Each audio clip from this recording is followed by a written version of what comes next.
Absolutely. Hello, guys, and welcome to the next series event for the Rocket Series. This is going to be a sealed 1K. Today, I am Michael Corson, joined by Jacob. Jacob. Is our resident limited expert, so he will be giving you the Q1 on all the the limited stuff we have going on here today. Yep.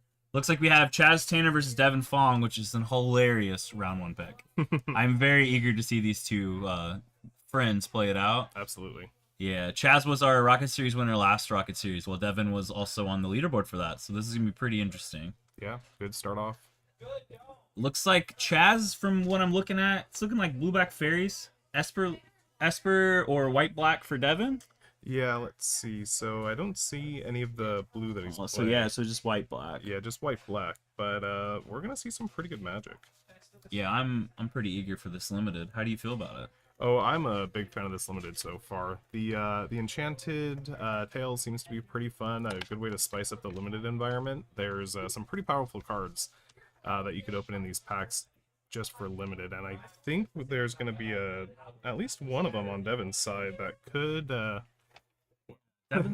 Devin's playing a Dark Tutelage, which is an enchantment Dark Confidant effect. It's pretty spicy. Yeah, it's a risky way to draw cards. We'll see how well it pays off for him, even if he decides to play it at all.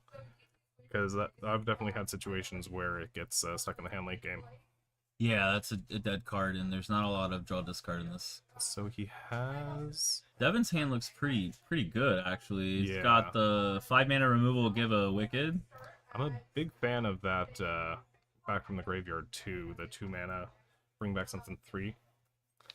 Oh, and then... Oh, Chaz started off with the Stun Sleeper Fairy. I like this. Yep, absolutely. That's going to be a good one for him. Aggressive. Yep. Already in the air. Yeah, and then he's probably going to activate that insect to move another stun counter off. Oh, yeah. Oh, yeah. That's a gas. Yeah. He's going to be beating it hard with that 3-3. Yeah, that 3-3 that's now active next turn. Or, yikes. yeah. Let's see what he does here. Potentially hold up some... I just Ward 2. That's Yeah. so good. It's so good. Yeah. Oh, and he untapped it. He untapped it, yeah. Oh, that's a big brain move right there, actually. That's pretty Yeah. gas. And holding up probably like a Rat Out or another removal spell. Yeah, the rat out in this format is really good. Yeah, I mean, a lot of the 1 toughness creatures, this set is built to kill the 1 toughness creatures. Yeah, I like rat out. I think rat out is a very flavorful inclusion. Oh, yeah. So 3 mana, not a lot of action on the board for Devin, unfortunately. Yeah. He needs to get to 4 for that unfortunate 2-3 that he has in his hand. Yeah, I'm not gonna lie. Chaz's start was really aggressive, and it looks like it's paying off. It was just such a good value card. Yeah, and now Devin is debating whether or not to play the Dark Tutelage, which I don't know. Do you want to play it now? Because like, is it worth playing when you have a 3/3 to deal with? I wouldn't. Yeah, it feels rough. The only time I would play it this game now on Devin's side is if you have a good bargain card, something to get rid of it immediately. Yeah, if you fall under 10. Yeah, maybe draw 1 or 2 cards off it, depending on how aggressive Chaz continues to be, but it needs to Isn't his curve get pretty off. high? I know he's already got the 5-drop in his hand. Let's see what else he got. Well, it seems to be... Yeah, does he have a... Is a Stroke of Midnight's 3. Yeah. 3 Blind Mice is 5. Yeah, so his curve... Devin's curve is kind of high to be playing tutelage with a 3/3 on the board, so that feels rough. Not just a 3/3, a 3/3 flyer. Yeah, with Ward 2. with Ward 2. Yeah, it's... Yeah. We keep reading the card and it keeps getting better. Yeah. That fairy is nuts. Yeah. So Devin making some board presence with that 2/2, but unfortunately that creature can't be brought back with the spell that he has since it's a token. So he's looking a little rough. Also doesn't have a double black Yeah, or that removal spell. Yeah, double black is a necessity. Yeah. And then let's see from Chaz. Ooh, Gumdrop.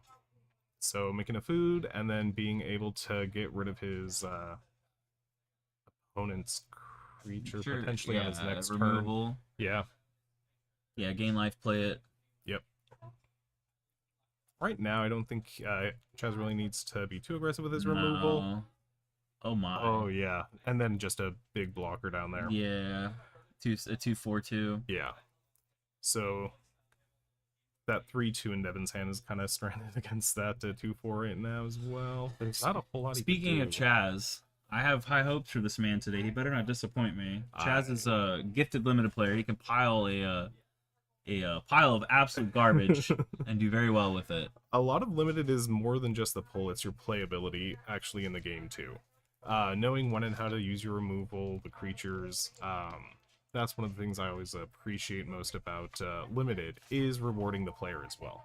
The actual plays that you do. Yeah, setting up plays in this, especially this limited, is not as obvious as it would look because you also have just such insane bombs that you can absolutely just get face planted by not realizing game 1 they have it. Yeah, and Devin getting rid of the 2/4 there. Obviously, what he had to do to at least get in some damage, but still not being able to pay for the ward. Yeah, he was a mana shy from the ward with the Stroke of Midnight. Yeah, which is just the sweetest new generous gift. Oh, it's so nice. It's so cool. They just keep on giving us new stuff to remove from the board. So he did draw a bargain card now. He did draw the Read the Bones. I can't remember the name of it in this set. It's look at 4. Yep. If you bargained it, lose 2 life, take 2 of them, put 2 of them in the graveyard. Yep. Yeah, that card is pretty sick. Yeah, so now he has that to at least bargain away the tutelage, but he's at 10, so tutelage just might be a dead. He's getting... Rowan's Grim Search. There we go. And yeah, then... that is a really. I think that card is so cool. Oh yeah, it's a very powerful one too. Getting rid of your sagas on their 3rd, and then Chaz getting in with the Wicked Roll. Yeah, yeah. He put the 3, 4, 5, 6, 7, 8. Yikes. Yeah, he put the blocker that Devin had on the bottom of the library, or Devin decided to put on the bottom since he was probably looking for a black source and had nothing. So. Looking at Devin, I'm not sure we're sideboarding much here, but... Yeah, I would honestly take out the Dark Tutelage. Yeah. Seeing such an aggressive start, not only aggressive, but evasive start from Chaz, I didn't see much in the way Chaz of flyers. Chaz was just very quick threats. Like, blue-black in this is probably one of my favorite color combinations. People are going to argue that red-black is good. Which red-black rats just seems so nasty. Rats can just go over the top. I mean, I have a soft side for rats and fairies being a Magic player. Yeah, absolutely. I mean, seeing rats being as competitive as they are in this limited format is great. It's puke. There's so many cards. Yeah. When was the last time we had multiple rats, though? Oh, I mean, Ravnica, possibly. But was it a lot? Like a lot? I don't remember it being a lot. I mean, like 3 or 4. I mean, once you had your what was it? Your 2 mana, discard, make another version of it. Oh Well, yeah. yeah. Copy it. Yeah, once you get that Yeah. online, then you had plenty of rats. Yeah. No, you're right. But yeah, that was more of a constructed one too. Oh, I mean, well, this. Oh, well, so I say this in tone. The rats from this set are very limited focus for sure, but Yeah. there's some really cool commander rats. Yeah, I mean, Lord Skeeter. Lord Skitter is awesome. The Skitter's Blessing. Yep. Tangled. Tangled. Yeah. The red X spell. Yep. Where you make red and then X 1/1 rats that can't block, but they get haste. Yep. So Rat Fireball. Hello. And then it's so cool. We were just talking about this earlier. The Trumpet Blast effect, the Yeah. +2/+0, and then whenever a non-token Trumpet Blast creature. your Rat Fireball. Yeah, and then that with Impact Tremors or Oh, Goblin Bombardment. yeah. Goblin Bombardment is absurd in this limited format. Just being able to pick stuff off pretty easily. Again, 1 toughness creatures are such a big liability in this format. They really are. Yeah. Rat out too. Just let's add to it by adding one mana, 1 toughness removal. Yeah, I mean, Clean removal. Yeah, Fungal Infection was pretty busted in Dominaria, make the Saproling, but not being able to block with the rat is a little bit more significant. Because you can only kill a 1 toughness creature. So let's talk about that for a second. Yeah. During Dominaria with the Saprolings, there wasn't Bargain. True. Bargain makes these rats so much more flexible. Which people look at this limited format and they look at like bombs instead of synergy. Right. Because there's just so many big bombs. Yeah, the rares are great. They're absurd. Right. Even the Enchanted Tail rares are absurd. Like Bitter Blossom, Grave Pact. Yeah. Like all those massive hitters, they're really good. But if you look at the synergy of the set, Bargain is insane. Yeah. And if you get an enabler like Skeeter or Bitter Blossom or, Rat Out or any of the play something, make something, Bargain is just, you could blow your opponent out of the water. And this is a pretty good set so far from my experience, where you have both the heavy hitter rares and you also get rewarded for your synergy. Lord of the Rings Limited was super silo synergy, where it was not quite on rails, but it almost felt like it. But this one, you are rewarded because there's so many broad ways with Bargain. Getting rid of an artifact, not even necessarily a token. Nope. But enchantment. Just an enchantment. Yep. But getting rid of your the mana fixer. I can't remember if it's a chromatic star. No, it's the Scarecrow. Yeah. The Scarecrow. Yeah, so you have other ways to like get rid of your unnecessary cards for the. Yeah, the Scarecrow is gross. It's once a turn, you pay 1 and you make it mana of any color. Yeah, this is a 2 colorless creature. This set also seems to be pretty easy to do 3, sometimes even 4 color. Yeah, so my pre-release, I tried 3 colors. I did Sultai, but I hit a Bitter Blossom, 2 Goose Mothers, and 2 Skeeters. Yeah, you have to. Yeah, so I hit Sultai. I didn't even want to do anything other than black and maybe blue, because I pulled some good blue stuff, but then I pulled Goose Moms, and I'm like, oh, well. You can't not. Yeah, it's set. And Goose Mom's just, I hope we see her today. Yeah. Card is cracked. So, pretty indicative of a lot of the games that I've played so far. Oh, no. Devin switched decks. He did. We are now on a tempo deck of red-green. Yeah. But so far there seems to be, nothing a lot switch from Chaz, right? Yeah, nothing, or if he did, it was... I'm gonna take a peek for a second at Devin's red-green stuff. Yeah. We see a 2 Flick the Coins. He just played one. A Godric. Yep. That's a pretty big one. Mm-hmm. Torch the Tower. Okay. It's also not too shabby. Yeah. And then he's got some really good green stuff. He's got a Beanstalk Worm. Okay. Tell me about Beanstalk Worm. I like it. Beanstalk Worm has, the Explorer on the Adventure. Right. And then, and there's an Up the Beanstalk. Yep. There you go. A Beanstalk Worm is Explorer on the Adventure, and then you have a 5/4 reach for 4 to green. Yeah. A 5/4 reach. 5/4 reach is decent, It's good. especially when you can ramp it out, a turn earlier with the Explorer. But yeah, the double Beanstalk is going to be pretty good for Devin. So. Oh my God, Devin has 3 Up the Beanstalks. Oh my God. He pulled 3 Up the Beanstalks in his pool. And Voracious Vermin is slowly becoming one of my more favorite cards to play in this set. Whenever another creature dies, put a 1/1 counter. Another creature you control Put one counter on it. Put a 1/1 counter That's on it. pretty gross of bargain. So not just that, but now you have the free attacks of all of the rats that you're potentially making. Oh yeah, because you don't care if they die. You just Because if you have something like Lord just Skitter, a mass essentially on the basically, yeah. so you get to decide if you want to go wide or if you want to go tall. I mean, I don't hate going tall in this format because a lot of the removal is minus. Yep. However, there are a few, like what's the one with the eyeball? Something end. It's the 4-mana one. If you have 5 or less life, you cast it for 2 the life. The end. Yeah. So like the end can come pretty big if you go big. Right. There's a few effects like the end, not necessarily exile, but the single target destruction. It doesn't care, just straight up destroy. Yeah. However, a lot of the removal is like minus, like Candy Grapple. Candy Grapple. Ugh. Yeah. Rat out. Candy Grapple is so good. Yeah. Or there's even the uncommon giant that for 3 mana gives -2/-2 as the adventure. Is that it is. That's the worm in Devin's hand with 2 beanstalk. It is. That's real good if he untaps with that. Yep. And then so far Chaz just has Chaz has a slower start. Yeah. He has the porridge to have some removal. I don't believe he's activated it yet. I don't. So if I'm Devin here, Mhm. I'm gonna be honest with you. With Chaz's start, it's a little slow. Yeah. That was disgusting what he just did. Yeah. He just Mystic Sanctuary affected his draw spell back. Yeah. That is puke. His instant speed draw too. Yeah, that is puke. But I'm also looking forward to Devin slamming this worm and drawing 2 cards off Beanstalk. Yeah. I mean, 5/4 reach. Yeah. A lot of this format also depends on card advantage, and your adventures being inherent card advantage is powerful. Limited in general is just about card advantage, but being able to octopus your draw spell back, is also.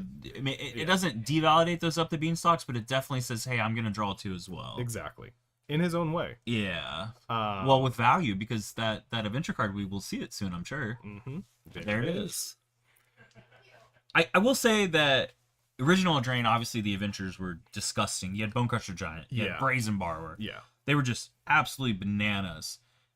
We come to this limited set. They're not as crazy, but they're really good synergy. I feel like the adventures in the original Eldraine, a lot of them were decidedly 2 cards on 1 card. That were just independently disgusting. Yeah. In this one, they've toned it back a little bit, but it has opened up. I like that they don't have the monocolor theme. Being able to have all this, like, there's a lot of free mana between the Crystal Land, and then you have multiple artifacts, the Scarecrow. You have a lot of ways to get easy mana here. Evolving Wilds, too. So, I think... Do we gain any life? I don't believe so. Don't see so that witch is just a blocker. Yeah, I mean, can't do much against a 5/4 as correct. With -3/-3, but at least he has. Let me read that. Let me read that up the Beanstalk. Yeah. Oh man. Oh, poor Chaz. All right. Brutal going second. So he has a Merry Band. It looks like. Oh, is that the 5 damage where it costs 1 less for each attacking creature? I believe so. That's been so good for me. Being able to have it both as an offensive or defensive spell. I love that. So how do you feel about the monster roll? Because I feel like the monster roll is probably here. The it's going to be cracked because Yeah. he's going to target it right at that witch or right at that the blue 1/3 just to get rid of the wicked roll. Just get rid of it now. Well, he has the Adventure Elf in hand that's able to give a monster roll at instant speed. No, I agree with you. Yeah. So combat tricks. Right. But what I'm saying is I would expect Evan to utilize that to fight the creature with the wicked roll to control when the wicked roll leaves the battlefield so it can't be bargained. Yeah, that's fair, yeah. Like, I'm going to... If I can control it, I'm going to try to allow my opponent to make bad bargaining decisions. Right. Because at least I benefit card advantage or board state from that. Right. But yeah, that instant speed fight is stupid. It's so good. Yeah. Especially with a 5/4. Are you kidding me? Yeah. Okay, so it looks like he might just... What's the other red card in his hand? That one right there. That's a creature, I believe. In a DTVs, you may pay 1, and if you do, you create a roll. Oh, that's really good. Because then you give your Beanstalk. Oh, is it pay it for it or pay it for any creature? I'm not exact... We'll see in a second, because it'll be really obvious when Devin puts the roll on the Beanstalk worm. Yeah. It doesn't... It appears like he's trying to think about how to pay for it. Yeah, So so we when paid a green. when it ETBs, you pay 1. When you do attach a young hero roll attached to target creature. All right, so getting ready to pick that. Yeah, we're putting it on the worm, right, Devin? Well, young hero is only going to give a 1/1 counter if its toughness is 3 or less. Oh, so okay, so young hero would be on that. Okay, Yeah. that makes sense. Then. Yeah. So I mean, he just has a 4/3 on the next turn as he attacks, and he just has a handful of basically removal. I don't hate the deck switching from Devin. I just wish we would have led on this red green deck. This is really gross. Yeah, I mean, he probably added in the extra reach against the fairy deck. Alright, so we removed it with the porridge. Yeah. So the porridge removal's gone. Yeah, so we're able to gain life and tap. Drawing. Is that counter It looked like an spell? ice out. Let me see Yeah. if it's in his list.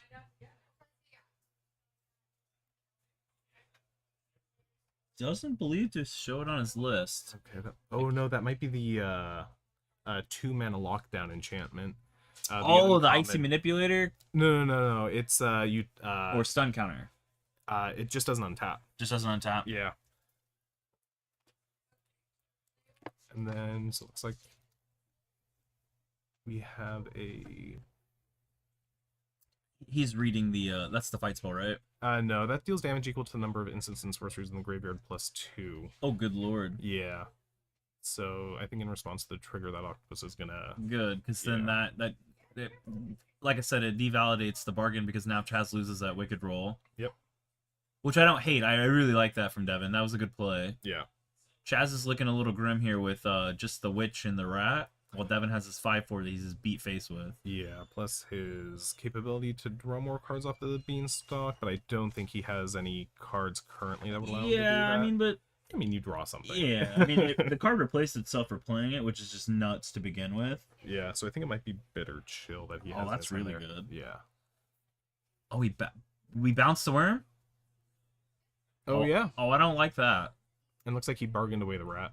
I don't like bouncing the worm because maybe it's a counterspell. Gotta be a counterspell. I mean, he doesn't have any untapped mana. Oh, that's bounce the worm's not good because It's we're gonna not. draw a bunch of cards. So first Evan's gonna make a treasure token, Yep. and then from there We'll just cast the worm I again think and you draw just have to two. cast the Yeah, worm and draw 2. that's so good. Oh, does he have a 4/4 vigilance? And Oh, he does. It's yeah. for the wolf. Yep. All Or right. druid. Is that what it says? I or think it's beast. a beast, and then it has haste, I believe, since he has a token, is what it is. I don't hate that play. No, it's I kind of like the 5/4 more so that you can swing with both on the next turn if it has haste. true. I think Devin's also just trying to apply massive pressure, but I really like slamming that 5/4 back because it draws you 2 cards and Chaz is completely tapped out. Maybe Chaz has removal, so that's why he bounced it to make Devin like think about that. yeah. Or flash removal. But I'm not sure. Between the two, I think I'd prefer the worm, and it has haste because he has a card in exile. A card next. Yeah, with adventure. All right, so Get both wicked rolls. And we swing. yeah, I feel like just making sure that you can drop the worm to make sure it doesn't get countered. See, that's how I feel about it, right? Yeah. But you're gonna have haste with that creature that you just played on the following turn Regardless. as well. Yeah. So I like having Oh, this swing for 9. Godric is gonna be big game here. Oh yeah, Godric's a mess. Yeah. Does he have a way to have celebration this turn? How much mana celebration? He has the Treasure. well, no, because 2 permanents have to enter this turn, but he has that adventure, the 2-mana instant that creates a monster roll, that's attached to the 4/3 trample.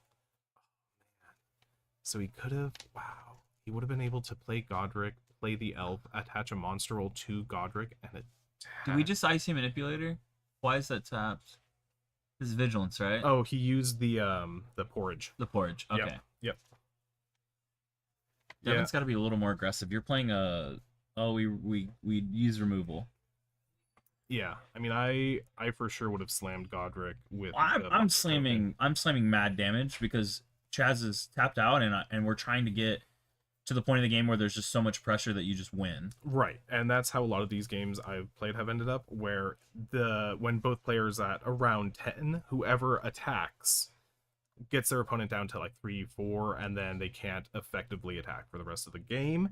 that's how, you know, this format has seemed a lot to me. But To flick the coin in Devin's hand too. yeah, but it's not really gonna do much for him. It will at the end step. Make another treasure and then come to turn. Like, that extra mana True. could matter for Godric. Yeah, We were trying to set up a Godric play. That might be what does it. yeah.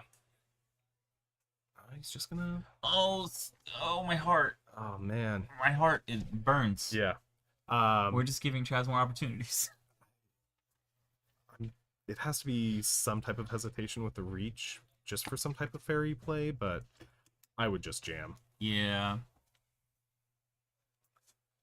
I'm rooting for Devin on this one because he deck switched and this deck is gas. This one has been a much better showing of what he's able to do. I mean, 3-up the beanstalks with the Adventure Worm and Godric are just bananas. Yeah, absolutely. Absolute bananas. So, And this is a hard juke too, so like how do you play? right. I mean, from Chaz's end, I can't see he has oh no, he just untaps. Chaz is looking a little grim and has been for a while, so Devin just needs to close the casket here. Yeah, I mean, don't give him an opportunity. Slam Yeah. the door, just I mean, I feel so hurt inside that the 5/4 didn't come down when he was tapped out, because I don't, you know, Chaz could draw a counterspell and that would be horrible. Yep. There's multiple ways that, I mean, there's a wicked roll to bargain for ice out. yeah. He doesn't have ice out, but like Devin doesn't know that. Yeah. So he's putting the monster roll Okay. on. The 4/3. I would put it on the 4/4 vigilance. Yeah, I would too. Because but- he's attacking okay, with okay. it. So far we've had one. And what's this? Is tap target creature.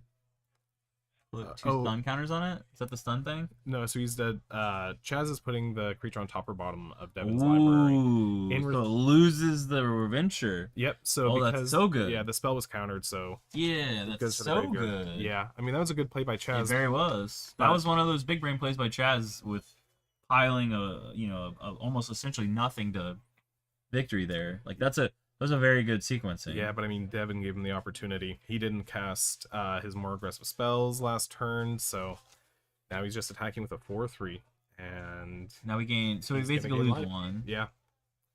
I mean Devin has some stuff to play.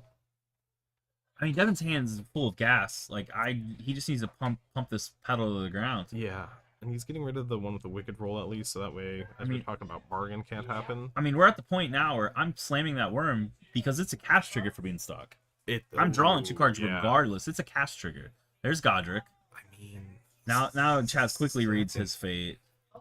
The problem is with this is Devin has to have a 3-drop off these beanstalks to cast the worm. Cast the. Does he have a 3-drop in his hand? he I has can't a tell. flick a coin. Flick a coin. That's the permanent. It is a permanent. So yeah. you slam the worm and you flick a coin for the permanent. Everything has celebrate. Yeah. That's strong Yeah, it is, but now he's opened up to sorcery speed removal. And there's- for Godric. Yeah. there's plenty of that. I mean, if I'm Devin, sorcery speed removal is not hitting my worm though. True. So like that worm is the worm's nasty. Yeah. 5/4 reach is nasty. It limited. is. We drew. Is that 1 green? What is that? Oh no, I think no, that's the beast that he put on top, the 4/4. Oh yeah, the Yeah. 4/4. So he currently doesn't have a spell in exile with adventure. Yeah, because it got countered. Yep. So we're gonna flick a coin, Deal damage to Chaz, it looks like. which is fine. Yep, absolutely. Now we're gonna make a treasure. So 1 permanent. This really depends on what Chaz has in his hand because we're about to celebrate with this worm and draw 2. Yeah. Okay, let's see how this goes because like that was a good setup even though we didn't necessarily need to do that. Looks like a Utopia Sprawl. Yeah. Oh my goodness. I mean, powerful card. yeah. Yeah. Free bargain, basically. Yeah. There's the he's celebrating off. Why are we not casting the worm, Devin? I mean, he just might be all in on Godric this turn, swinging. You still can cast the worm though. Well, if he swings in and he doesn't have a... Oh, no, he does have a flying blocker. So, yeah. I mean, Devin is at 5, which is He is at 5, that is true. so Devin essentially loses to a Wicked Roll entrance. Yeah. Yeah, I haven't considered that, for his own life total. Do we do we play the Beanstalk and just put it in Adventure just to play the 4-drop? He We don't have doesn't- enough mana. He Yeah, we doesn't do. have the mana. Yeah, Oh, we he has do. a treasure. Yeah, so we tap this, float the green for this, Mhm. and then oh nope, he doesn't have double green. He needs triple green Yeah, so it depends on because whether the or not Utopia Sprawl is on green. Yeah.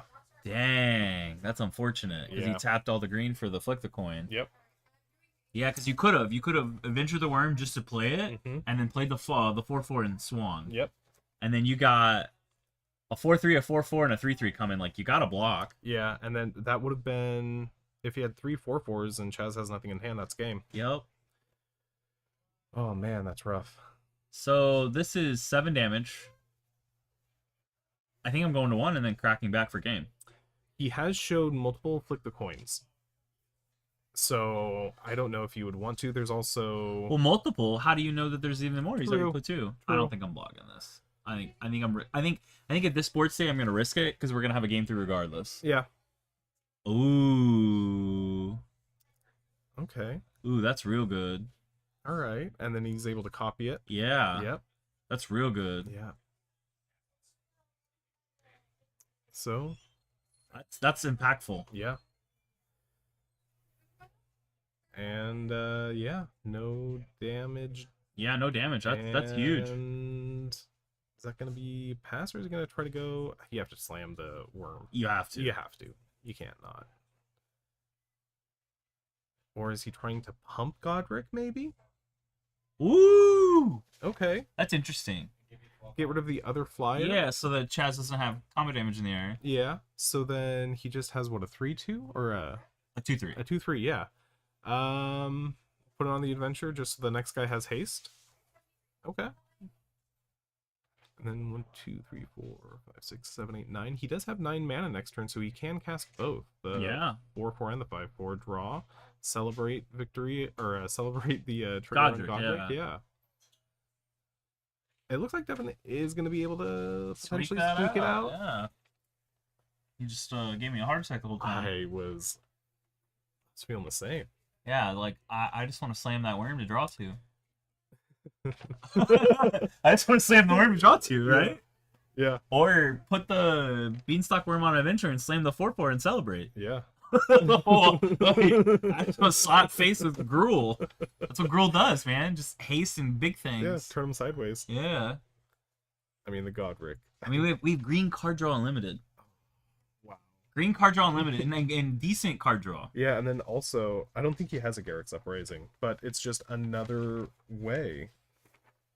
Because I didn't remember. No, he has Dark Tutelage, Curiosity, Raid Bombardment, Spreading Seas, Utopia Sprawl. Okay. Wow. Raid Bombardment. Okay. I don't think it's good in this because of how high his curve is. Yeah. I think Chad's trying to do math to see if he's dead. Yeah, and His knuckles say good game. That's what's going on here right now. right now it's just good.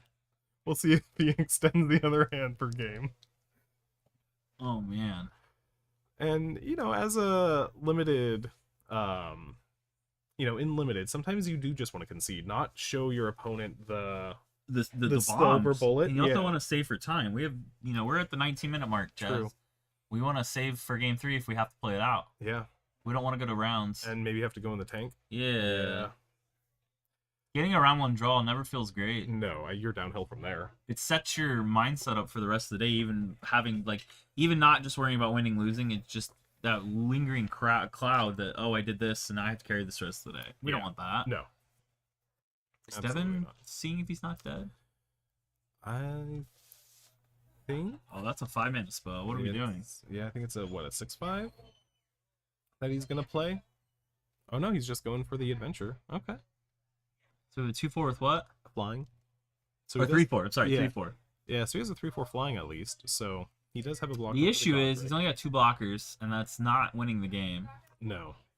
If he plays another blocker, again, not winning the game when we have that worm and the adventure guy we know is in this, or not adventure guy, the 4/4 with haste. If you have something in adventure we know Right. has haste, and we know it's in our hand because we put it back on top of the deck. Correct. So we know what card is in his hand. So we're swinging for That's a little aggressive. aggressive.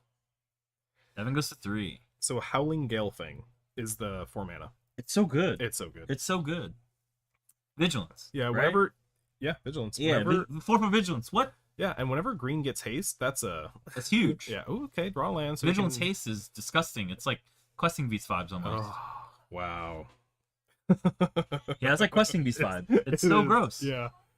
Oh, I think Devin's trying to figure out how he wants to tap. We didn't see what he drew. I think he A mountain. He drew yeah. a no. I think a forest. Thought I saw him play a forest. Yeah. But 4 is like kind of a pretty big number in this limited format. It Having 4 is. toughness is pretty good. There's a lot of 3s running around. I mean, 4 is 3 rat out, but it's 2 for 1. Yeah. I mean, you make a rat, but like whatever. Yeah. That's not winning you the game all the time. No. It is enabling some of the cool stuff in the format, but like if you're blocking and ratting out, that doesn't feel the greatest. No. No.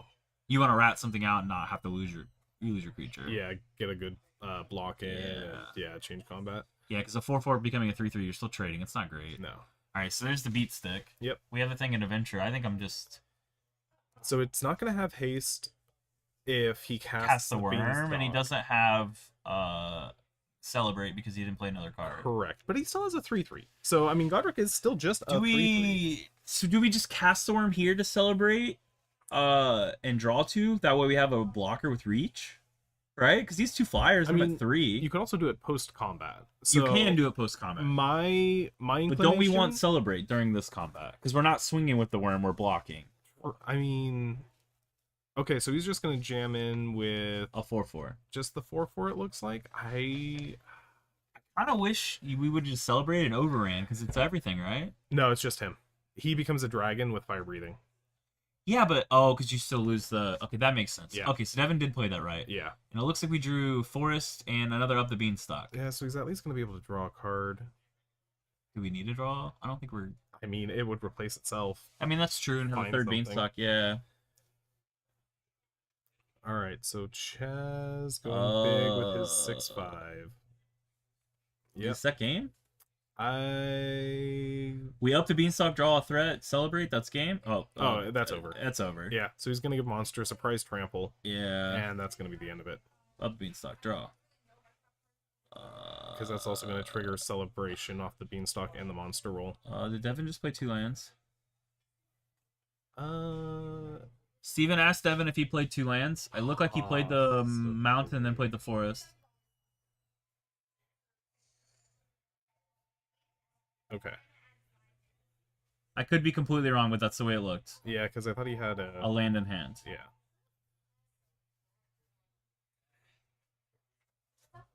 I'm not sure it's relevant sure. Yeah. with the amount of mana. I just want to make sure that Oh yeah, we're playing the game right. absolutely. All right, so Jazz is gonna pick him up by combat. It looks like. All right. I'm gonna use the bathroom for a second. All right. I'm gonna step out. Jacob's gonna talk to you about what he just liked about that red green pile. It was so good. Yeah. So I mean, red green aggro seems to be pretty well positioned in this format. Having the capability of so many removal spells.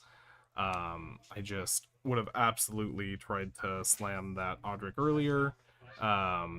Get in while Chaz had his, lands all tapped. Devin did play it well and conservative looking at his life total now, which I wasn't necessarily too concerned about. But being at, under 10 is very nerve-wracking. You need to be conscious of the removal spells that blue-black has, because blue-black has ways of getting rid of your blockers very easily. It has ways to tap down multiple creatures, removal spells in general. So any time you're at a low life total, I'm guessing he just wanted to have additional blockers just in case. Any of the other ones could potentially be tapped, because blue-black flyers, given some removal, can be deadly pretty quickly. So let's see how we're looking with our 7s. It's like Devin is still... And we don't see a red source, but he only has 1 red card. I don't think he has any turn 2 plays yet. He does have the capability of destroying an artifact or enchantment, but that's not worth it. Yeah, he just is going to ship it. Find something probably with a little bit more board presence. Then let's see what Chaz is going to be able to find in his top 7. Being on the play, he could definitely play his 1 mana 3/3 again, and we could be off to the races with another quick start. But now Devin has his reach creatures, and let's see how he's doing for lands. Better. Alright, so not bad. Flick a coin for some type of early interaction. Giant is tempting to keep, but it looks like he's going to ship it. Alright. Oh, wow. Hexmage is super powerful. This is one of my favorite cards in this limited format. It offers so much. And he's just actually going to go with an easier way of getting rid of the token. I normally would bargain it away with something, but just adding a Wicked Roll to it immediately and crunching in for 4 on turn 2. Chaz has some pretty aggressive starts so far, game 1 and game 3. I really like that. So let's see. With Devin, looks like he's gonna Beanstalk, draw. Alright. Find hopefully something else to do on his next turn beside Flick a Coin, because that 3 toughness creature is going to survive through quite a bit. He did find a wolf to make a food at least. Oh, we got it up the Beanstalk already. Yeah, turn 2 up the Beanstalk, but Chaz was able to turn 1 Hexmage, turn 2, Oh, put a Lord. Wicked Roll on it and get rid of the Cursed Roll, Oh, Lord. and attack with 4. So he's just going to hardcast the 3/2. He doesn't need a food in this situation. He needs a blocker. We have a 4/3, right? Yep. And then he's just going to attack. Yeah. And Oh, rat Rat out. Oh, it's so good. Oh my god. Oh, it's so good. And he gets a rat for future bargains. Oh, that's so gross. Looks like Chaz also has the Saga removal spell that deals with a creature with CMC 2 or less. So we'll see how that turns out that for rat out Devin. was humongous. But yeah, that rat out just turned the tide. No blue from Chaz so far, but Oh, we're just... he doesn't need it. Who needs it? Yeah. Black's the best color in the format right now, I believe. Black's play by itself and best color to splash with. It's Yep. puke. Yeah, I mean, black always has, extra. In every format, black has extra. I feel like it always has removal, right? Yeah. But it never has these overruns that we keep seeing. Yeah. So There's just so much more value than just removal in this color in the set. gets a double draw trigger off that 4/4 haste and not attacking with it, because he absolutely should keep that blocker at 7 life. Yeah. So Devin's kind of in dire straits right now. Flick a Coin's not going to do much. He has a 2/3 menace that he's looking across from that's just going to get in. Chaz's start was just absolutely bonkers. Oh, it was I step so... away for 30 seconds and it's just And it's game over. almost over, yeah. Yeah. I mean, turn 1 Hexmage, turn 2 attack for 4. That's that was the game. But it looks like Devin does have something to potentially... I mean, no, I'll be honest with you. The game was that rat out. That rat out where Yeah. they think they're trading. That's so humongous. Yeah. Yeah, right. That exchange was just pure skill from Chaz. Pure skill. Yeah, and Devin just having to... I mean, 2 Play his triggers. Let's see if he creatures. can do it. Yeah. So he is going to be able to gain life off that giant, potentially. Do we care about that though? Chaz has a menace and these other things. Like, how do we block here? So You're at 5. I feel like you have to block the Hexmage, block the rat, take the 2, and then just try to regain that last turn with that giant. Is but- it fast enough? We'll see what Chaz has, because now he has access to blue mana. Because Devin also has a 5/4 menace, right? So if Chaz swings and Devin can effectively block, he can clap back. Yeah. Play another threat and just start swinging his 5/4 menace while having threats to block. Yeah, I mean... Make this a game, Devin. Let me see it. Yeah, You're brewing, you have to eke out those, free attacks when you can. right? Because- I mean, that's a 5. That's this menace, right? 5/4 menace. Yeah, 5/4 that's menace. huge. Yeah. It's huge.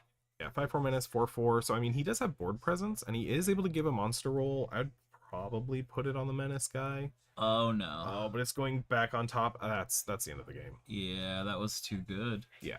I mean, the spell gets countered, and he's going to kill Lose his the draw. adventure. Yeah. That adventure. Oh, that feels so bad. Yeah. And deciding it's going to put it on top. All right. I mean, you're triggering the beanstalk.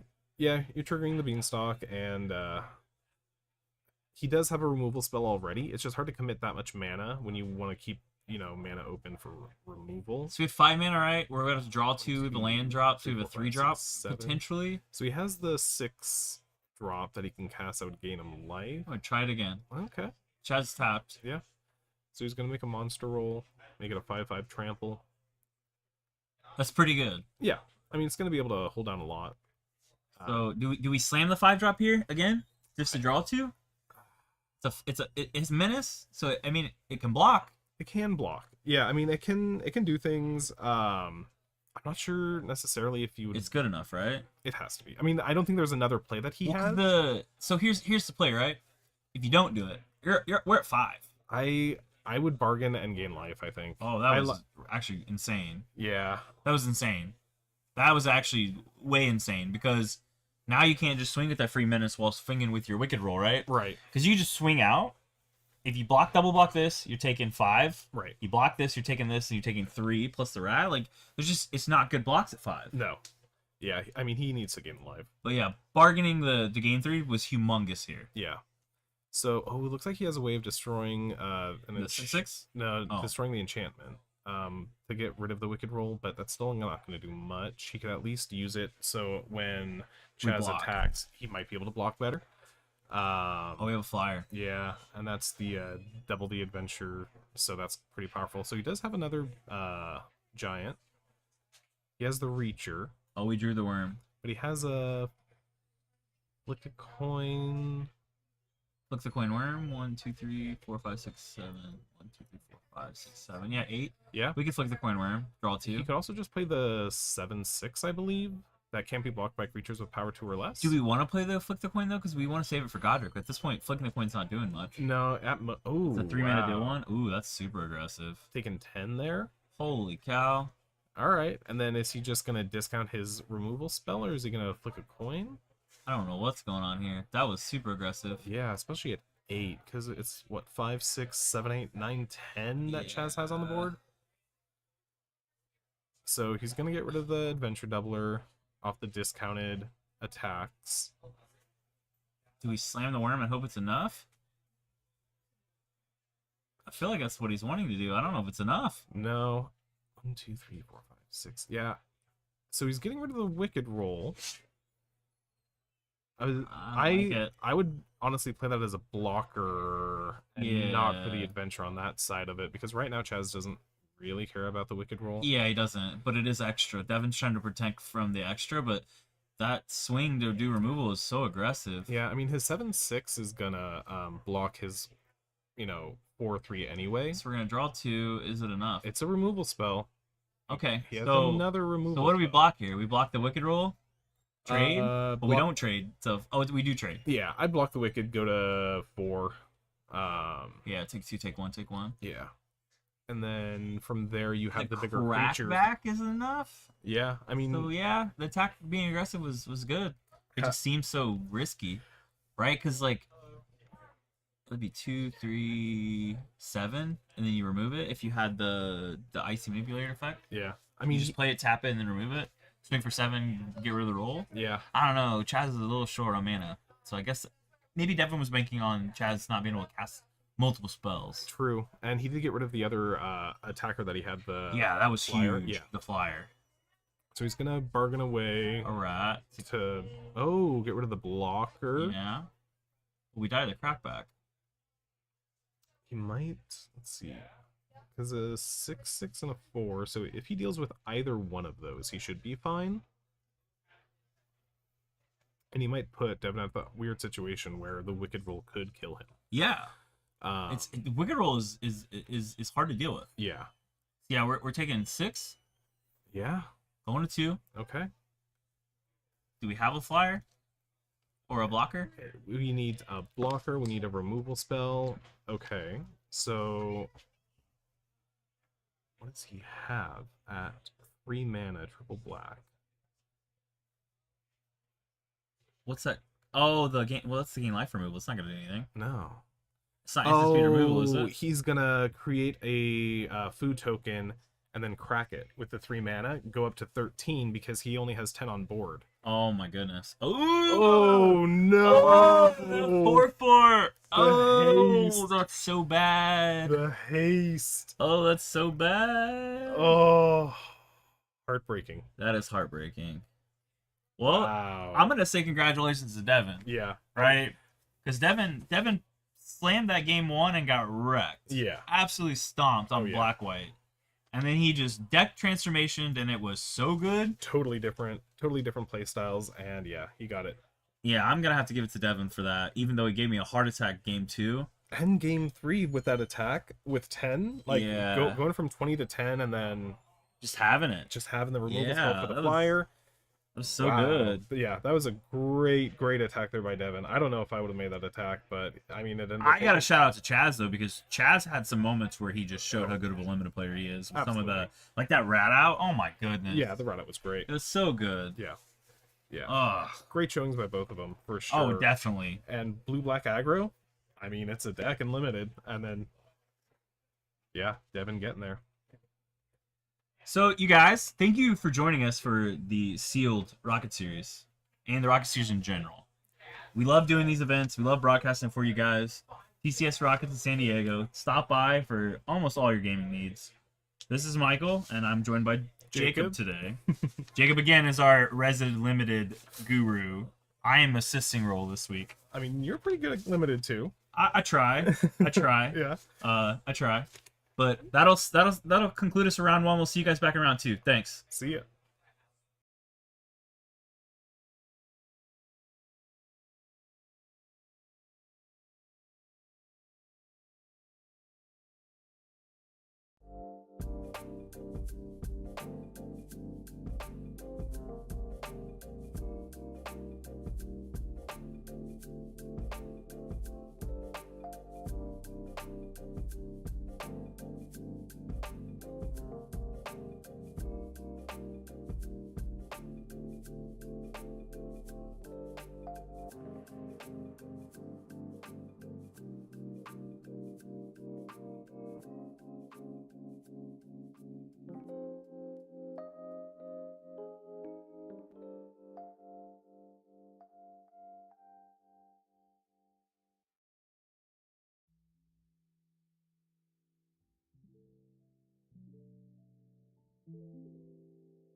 Welcome back, guys, to round two.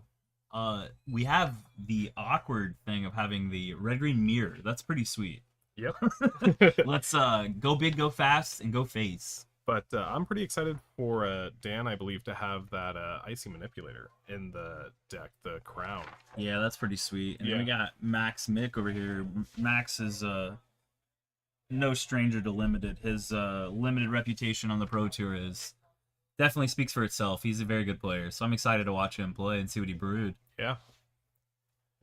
All right, Dan is going first. The dice roll is probably going to be pretty big in this Gruul mirror, Matt. Oh yeah, yeah. Let's see who hits this this 4 and 5 drop first. Yeah.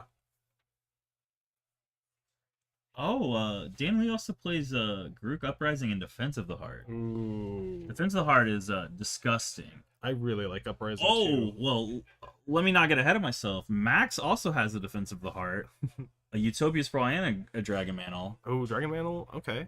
Defense of the Heart is disgusting in this mirror. Yeah. Oh, yeah. It makes because it makes you not play out. You can't play out in the face of a defense. Yep.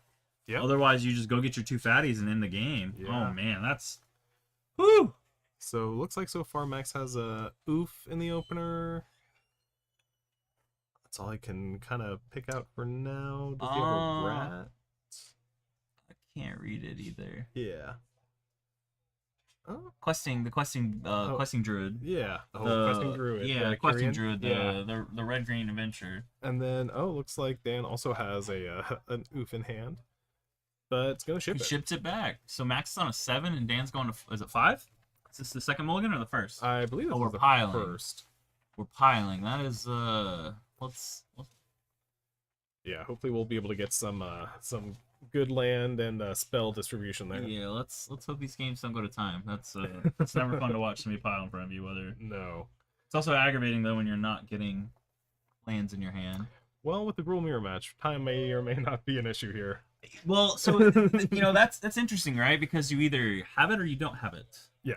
Right. Yeah, and Gruul, I mean, there's gonna be some pretty big creatures here that red might not be able to get rid of. No. There's some disgustingly large creatures for sure for green. Yeah. And then as far as red goes, we just seen that 4 in a red. Was it 5/4 or 5/5? That Yeah. thing is disgusting. Uh-huh. Absolutely disgusting. Let's say something to note. Max does not have an up the beanstalk, and Daniel Lee does. Yep. Let's see if that even comes up in question, because Daniel Lee also has a beanstalk worm and an Agathis champion, the two cards we were just talking about. Yeah. You know, both of those are just such good cards. Yeah. And we're gonna start off with the forest, and let's see. Looks like a red pass, mountain pass, 2-drop. All right, that's gonna add a mana. A dork. A dork is pretty big in this mirror. Yeah, especially what, a 1/3, I believe. Yeah. So decent blocker. So it's a 2/2 with celebration, gets +1/+1. So 4 mana ramping out, and Eldraine. Oh, the Pyro Hammer. Yep. That's a 4/4. That's, Yeah. The 2/2 with celebrate's not good enough. Let's see if there's any burn in Dan's hand, and we can start going from the races. Max does have a ruby, so he does represent. Let's see. Is he deciding? Yeah. So playing any creature into the Eldraine's always going to be nervous. Oh yeah. Yeah, because he Point creature, point face. Point creature, point face. Oh, and then Dan also drew his own ruby there, it looks like. So he's doing a pretty good job at getting ahead of mana with only 3 lands. But I mean, the dork is just huge. yeah, he just might be making some rats here. No. I would not be surprised if Max plays the Questing Druid instant, which is exile the top 2 cards and then play them until your next turn. Yeah. Those are kind of those are kind of big right here, because you can hit a land, hit a creature, cast both, or play both. Belligerent of the Ball with the celebration trigger. Wow.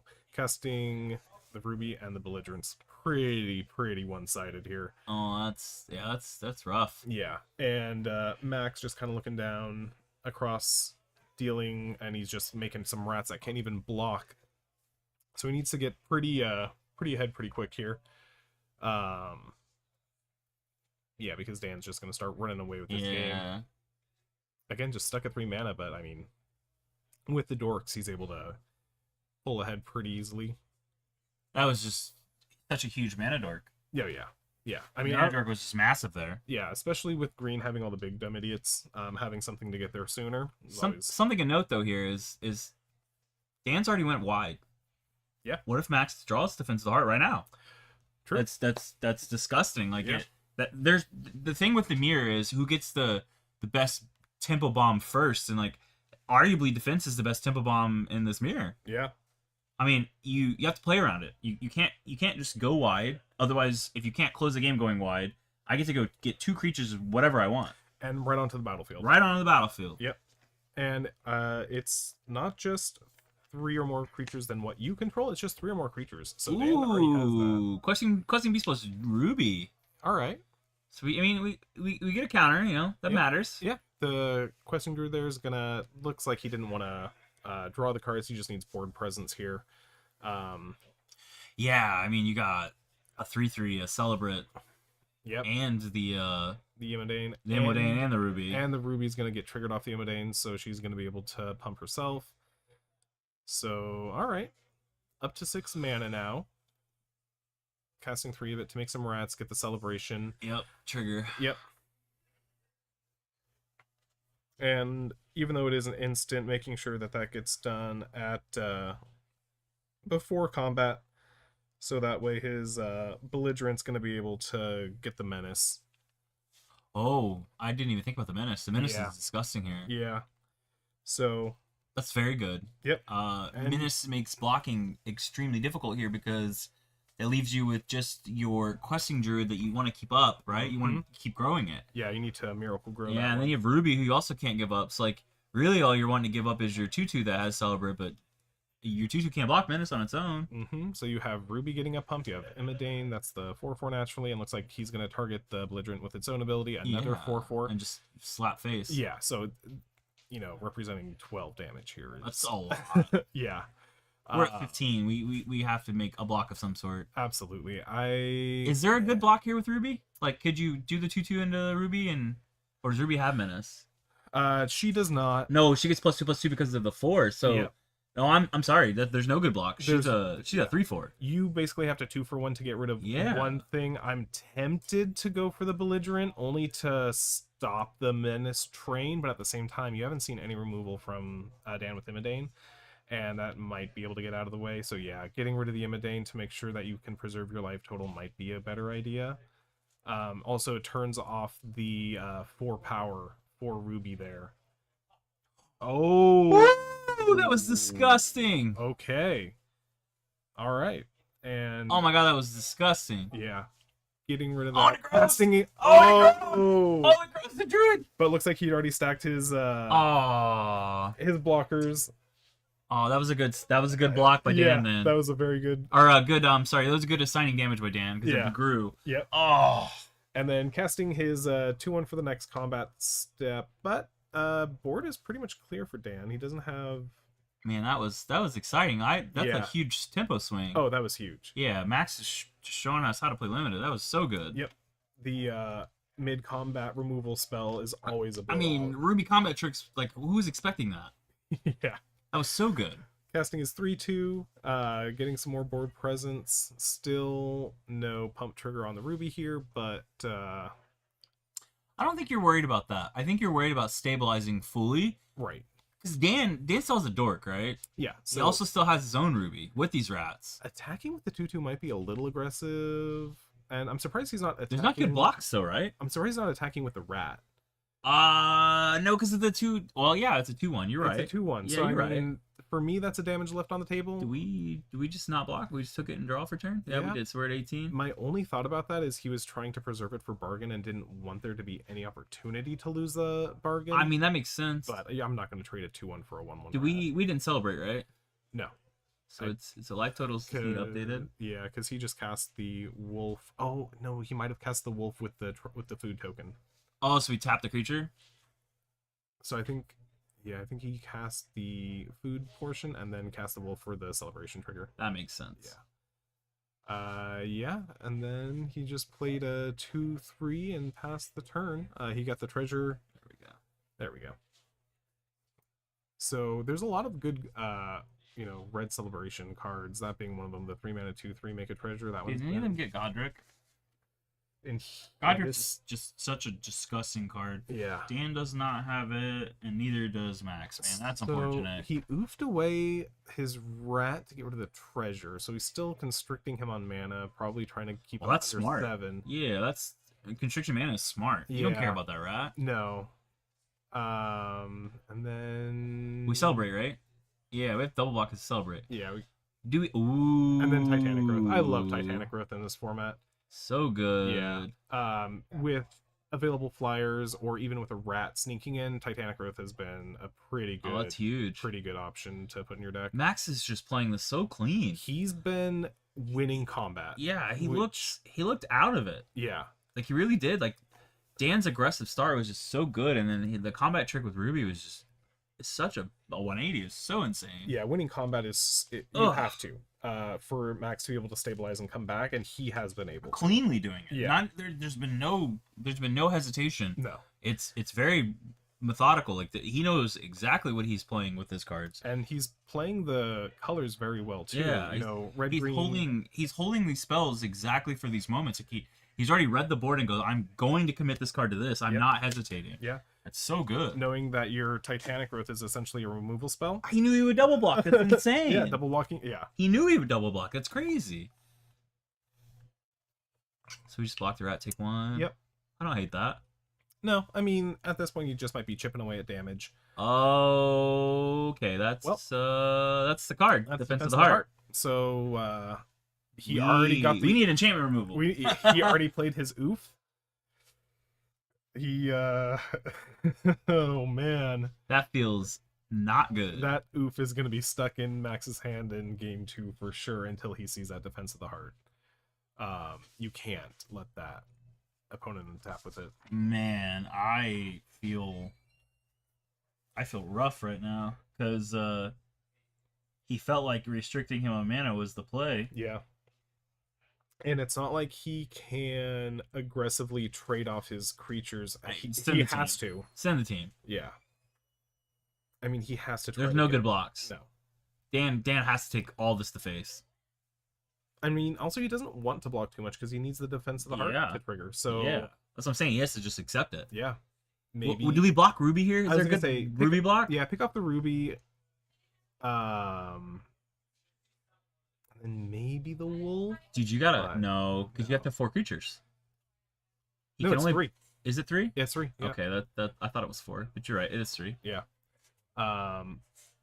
So getting rid of the celebrant, kind of interesting, and then giving it the monster roll. Wow, and he blocked it with a 2/1, so he takes 2 off the trample. Wow. Oh no, did he even play another permanent this No. turn? No, not yet. That would have been even friggin' worse. That would have been insane. So Mac's doing a real good job about using his combat tricks as combat tricks. Yeah. The only problem is, what are we getting? Well, I mean, we're at 8, right? Max has a strong board, but he's going to have 4 things he's looking at besides what we draw for turn. Yeah. We have Ruby the Rat and the 2 triggers, or 2 targets. Oh, Gain some life, gain some life. Wow. Wow. Wow. We go to 3 to 9. That's insane. And he has 2 6/6s. Oh, that's such a good top deck. Yeah. Yeah, that defense was pretty substantial. Disgusting. Yeah. Disgusting. We've seen some pretty good haymakers back and forth in this game. We really have. This has been really exciting. Absolutely. And then drawing... Oh, was that a...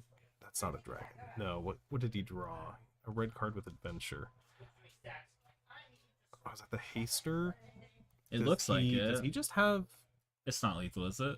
So for... You can't give the 6s lethal, or... No, they don't get haste.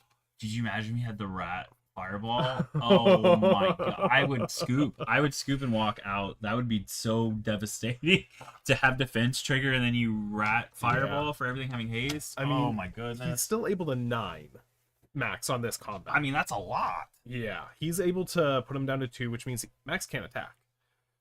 How do we get out of this? Draw our own defense, but what's our own defense getting?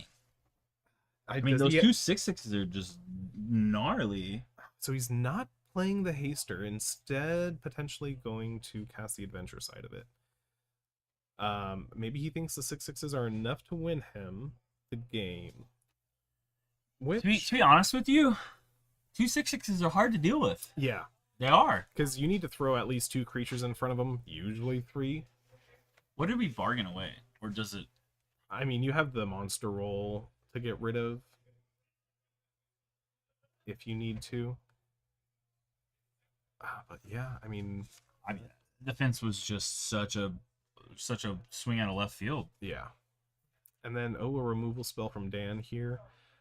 Probably have some other mid-combat tricks of his own now, but still looking at his other red just creature. gain 6 when you're at 2. Oh, it's so... That's so rough. Yeah. The worst part is Max played this so clean. He's done a very good job. You just can't play against defense. I mean, now that we know it, we're not playing the oof, but that felt bad. Right. Yeah. Restricting mana is the play. Oh yeah. I mean, you need to cut him. What are we doing here?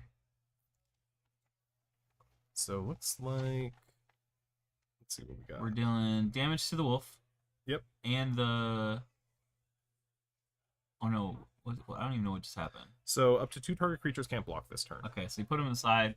He killed the thing.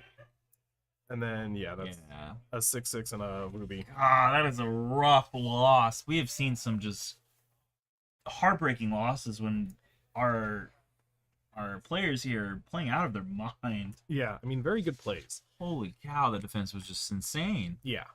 But combat for sure is very very important for this rule matchup. Yeah. Making sure you win combat, making sure that your creatures are bigger, and wow, those 2 6/6s absolutely nailed it.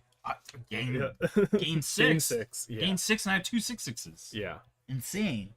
So for that was heartbreaking to watch. Yeah, and I think Dan didn't even have to show him his crown, the Icing Manipulator. No, yeah. And in that creature heavy matchup, oh man, just being able to sneak in more damage that way, it's going to be great for him. It doesn't even cost mana on your turn. No. No. No, because people think they want to use it only as an icy manipulator on preventing combat damage, not stopping blocks. Yeah. And Gruul stopping blocks is, I mean, we just seen it. He just played a spell that said these two creatures can't block. Yeah. Won the game. Yeah. I mean, they... Man, that's so crazy. Yeah, green and black seem to have, like, decent blockers in this format. Holy with cow, it was a 17-minute game. I know. That was long. Yeah, didn't feel like it. No, it didn't. There was so much going on. Neither of our players played even remotely slow. That was wild. Yeah. Wow. And then you just top deck defense. Yeah. Oh, my heart. Yeah, Gruul turned it sideways and Yeah. then defense to gain it all back. Max had me so excited with that Ruby combat trick. Oh, I man. was just, and then the Titanic growth one. Oh, the Titanic Road. Yeah, Yep. that was nuts. Yep. But the belligerent of the ball too on Dan's side, being able to play Yeah. that with the rats and attacking for 12, Yeah. like that was a big turn. It was huge. It was just a great game of Magic. Yeah. Both players played that really clean. Yeah. I'm gonna have to give it to Dan on the luck, man. Luck played massive role with that top deck of that Defense of the Heart. That was just Yeah. perfect timing. Sometimes I'd rather be lucky than good. I mean, I think so many people always have a conversation about that, but I mean, no, does that look like a Garuk Uprising in his hand? it that what that is, but no green source. Yikes. I think it was double mountains. Oh, we They- kept that? Oh, and it never didn't have Oh it. my Never didn't have God. it. Get rid of your rotisserie elemental. Never didn't have it. Oh, how does it feel Yikes. That was to terrible. have it all? Wow. All right. Well, now we have a little bit more of a game.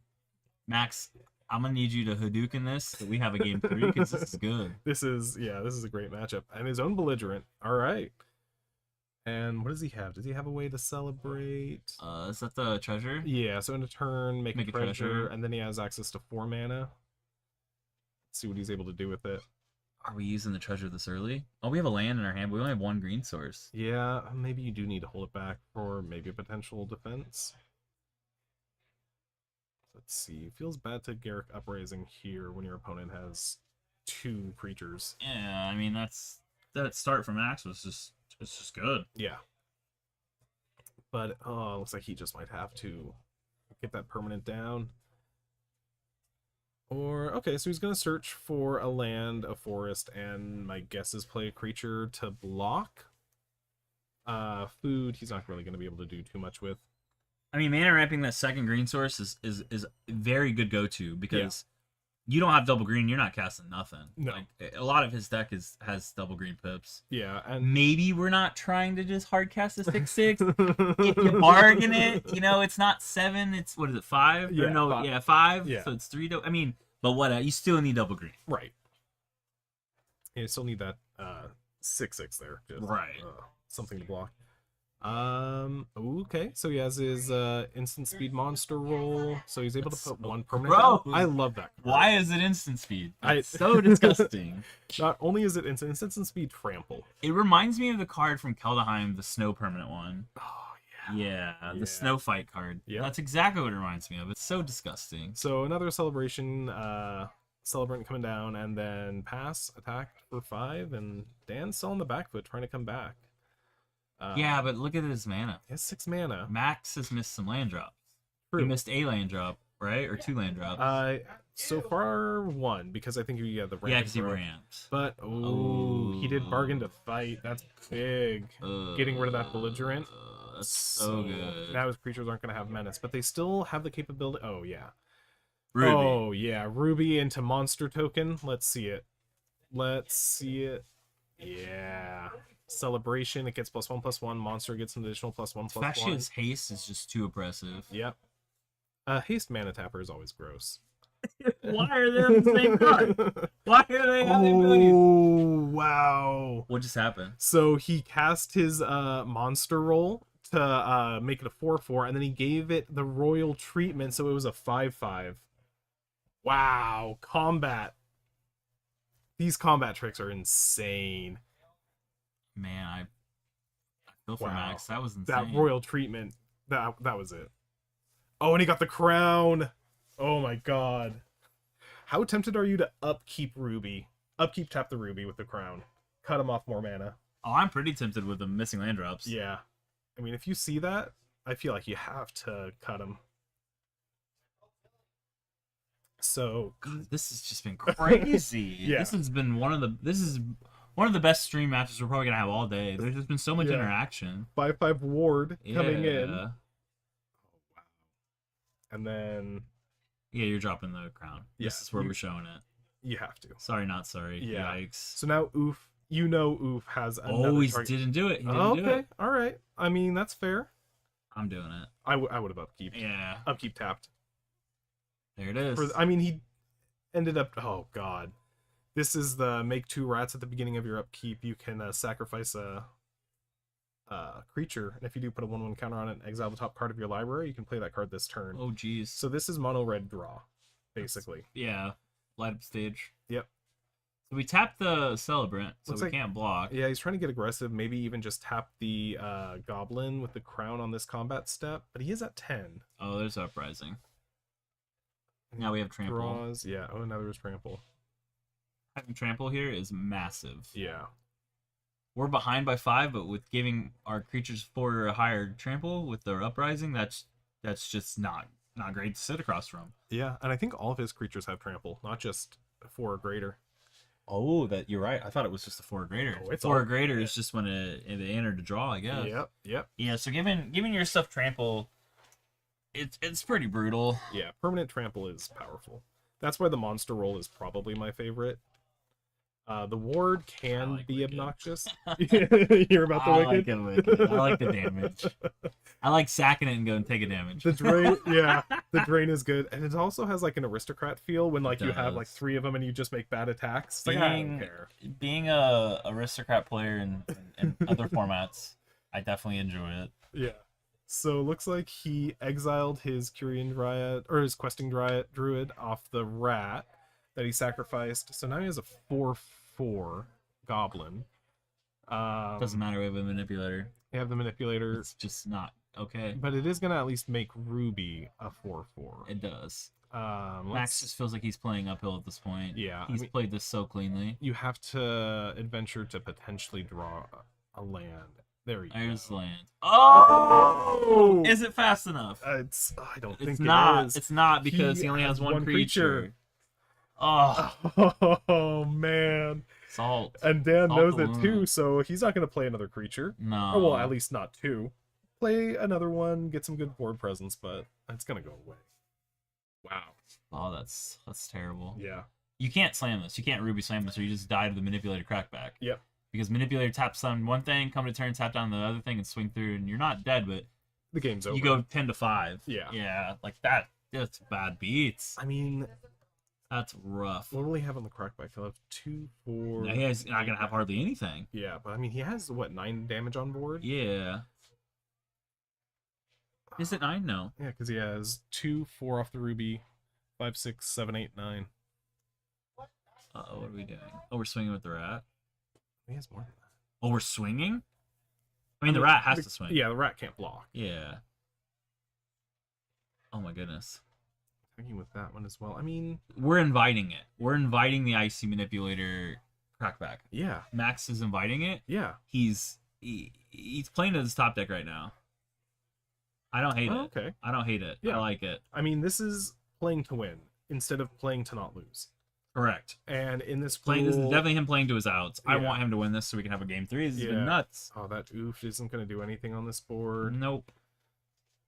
But let's see, icy tap down, and attack for 5. I mean, there's still not much he could do because what he has oof and he has he can go back up to 10. We're not trying to tap that down. We have trample. True. Yeah. True. It's also a 5/5 against a 4/3. So we're gonna cast our giant, our giant, draw a card.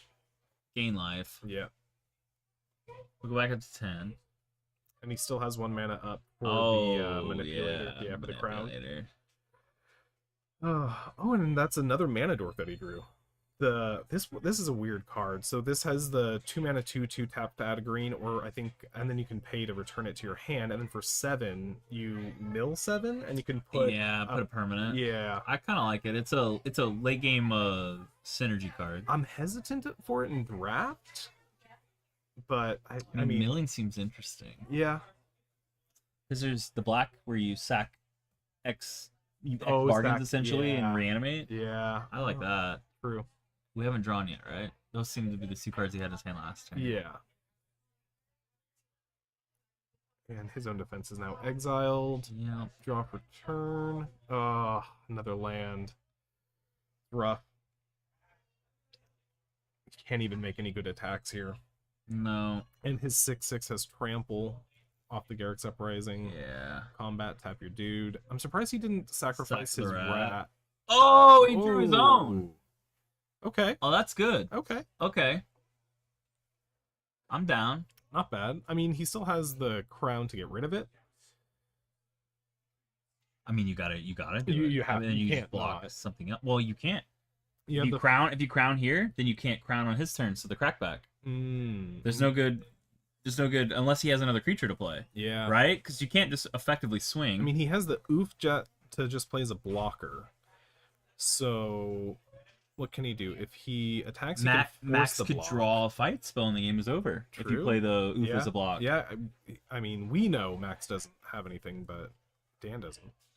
And you play in your outs. Yeah. So, for Dan, I think I just might. So if he taps down the giant, This is rough, right? yeah. I don't think I'm. Do we tap the giant down or do we offer the trade? So Do you think Max would even take the trade?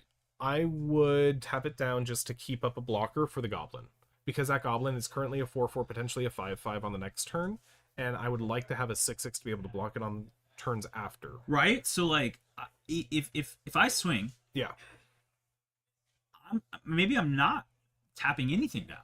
Maybe I'm holding the crown for next turn, because you're offering the trade, and then you can lock down the 6/6 with the crown, Yeah. right? And then you have the manipulator, or not manipulator. You have your 6/6 to block the 5/5 that we're about to have if he does it at the upkeep. But here's the flip side of that. What if he flips a fight spell off that? He's Yeah. digging for a card for He- turn and then flipping it, True. right? Yeah. Being dead to removal spell is never a good feeling. And he does only have 2 creatures. Like, it's not a lot. No, it's not. He's very exposed. Even though he played that insane royal. Yeah. The royal treatment. Oh, what are we doing? 7. another- He's just. Oh wow. Okay. He's just gonna mill and find a permanent. So let's see what we get. 1, 2, 3, 4, 5, 6. I see it up to Beanstalk, and the rest is covered by the headliner. So I mean, we don't really get to see the options, but we do get to see what comes back, which is a blocker. Okay. 4/4 haste. Draw. Mountain for turn's not going to do it. I mean, if he taps that down, he can at least tap. He's attacking with everything. He's gonna force the block so that way his opponent won't have enough lethal damage on the crackback. He's dead. He's dead on the crackback. 6 + 5 is more than 10. If he survives this, the game's over. True, but all of his creatures have trample, so he's gonna take 1, 2, 3, 9. Yep, dead with trample. Wow. Damn. Yeah, that had to be there or it was game. Max had the crackback.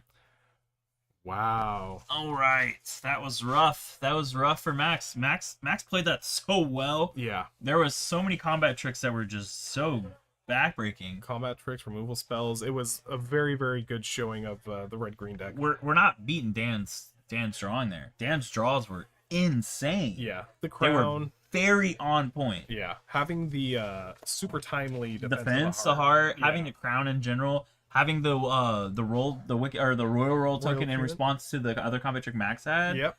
Because if Max wins that there, he probably wins that game because he doesn't have a 5/4 coming at him. Exactly. Yeah, he doesn't have that other blocker, that other 5/5 beating Man, down. that was just heartbreaking. But I And- mean, yeah. congrats to Dan. Yeah. I mean, Dan, like that Gruul deck's sick. Yeah, well-earned win. Definitely. Very well earned win against Max.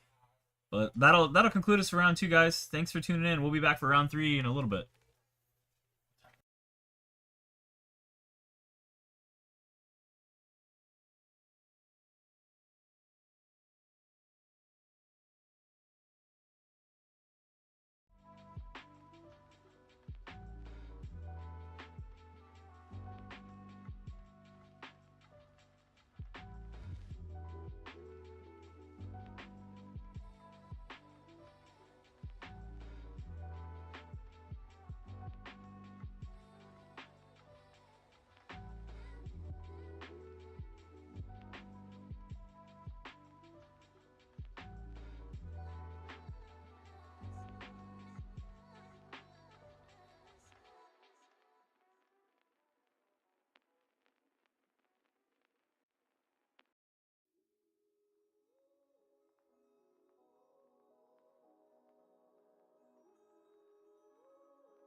well in our last Rocket series, and Alex is well known around here for his skills in limited and constructed. Yeah, standard for sure, all-star.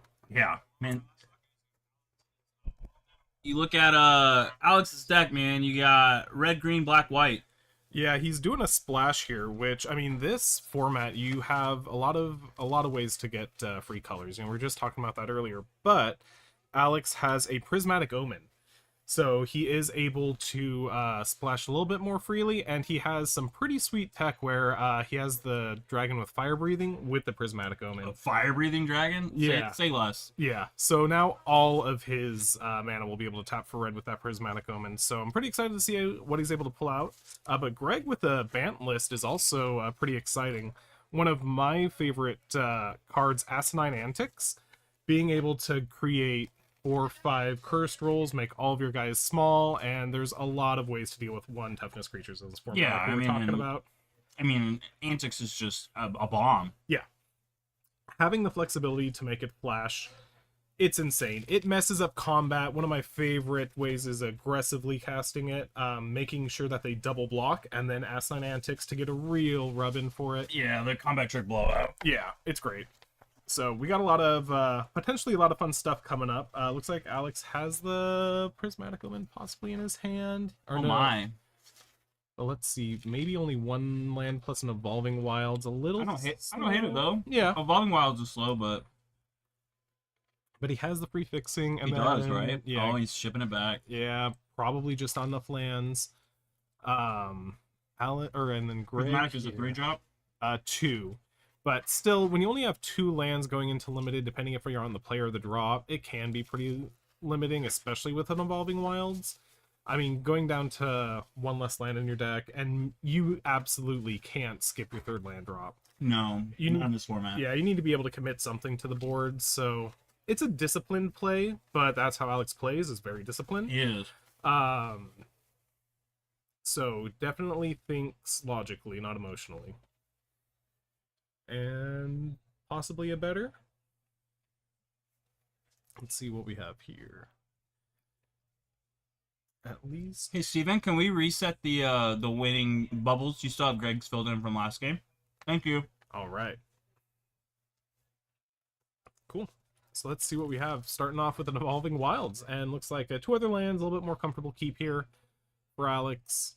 What are we getting here? Are we getting a red? I saw a red and a green, probably getting a white. A white. Oh, black. black. Okay. What does All he right. have in his hand? Yeah.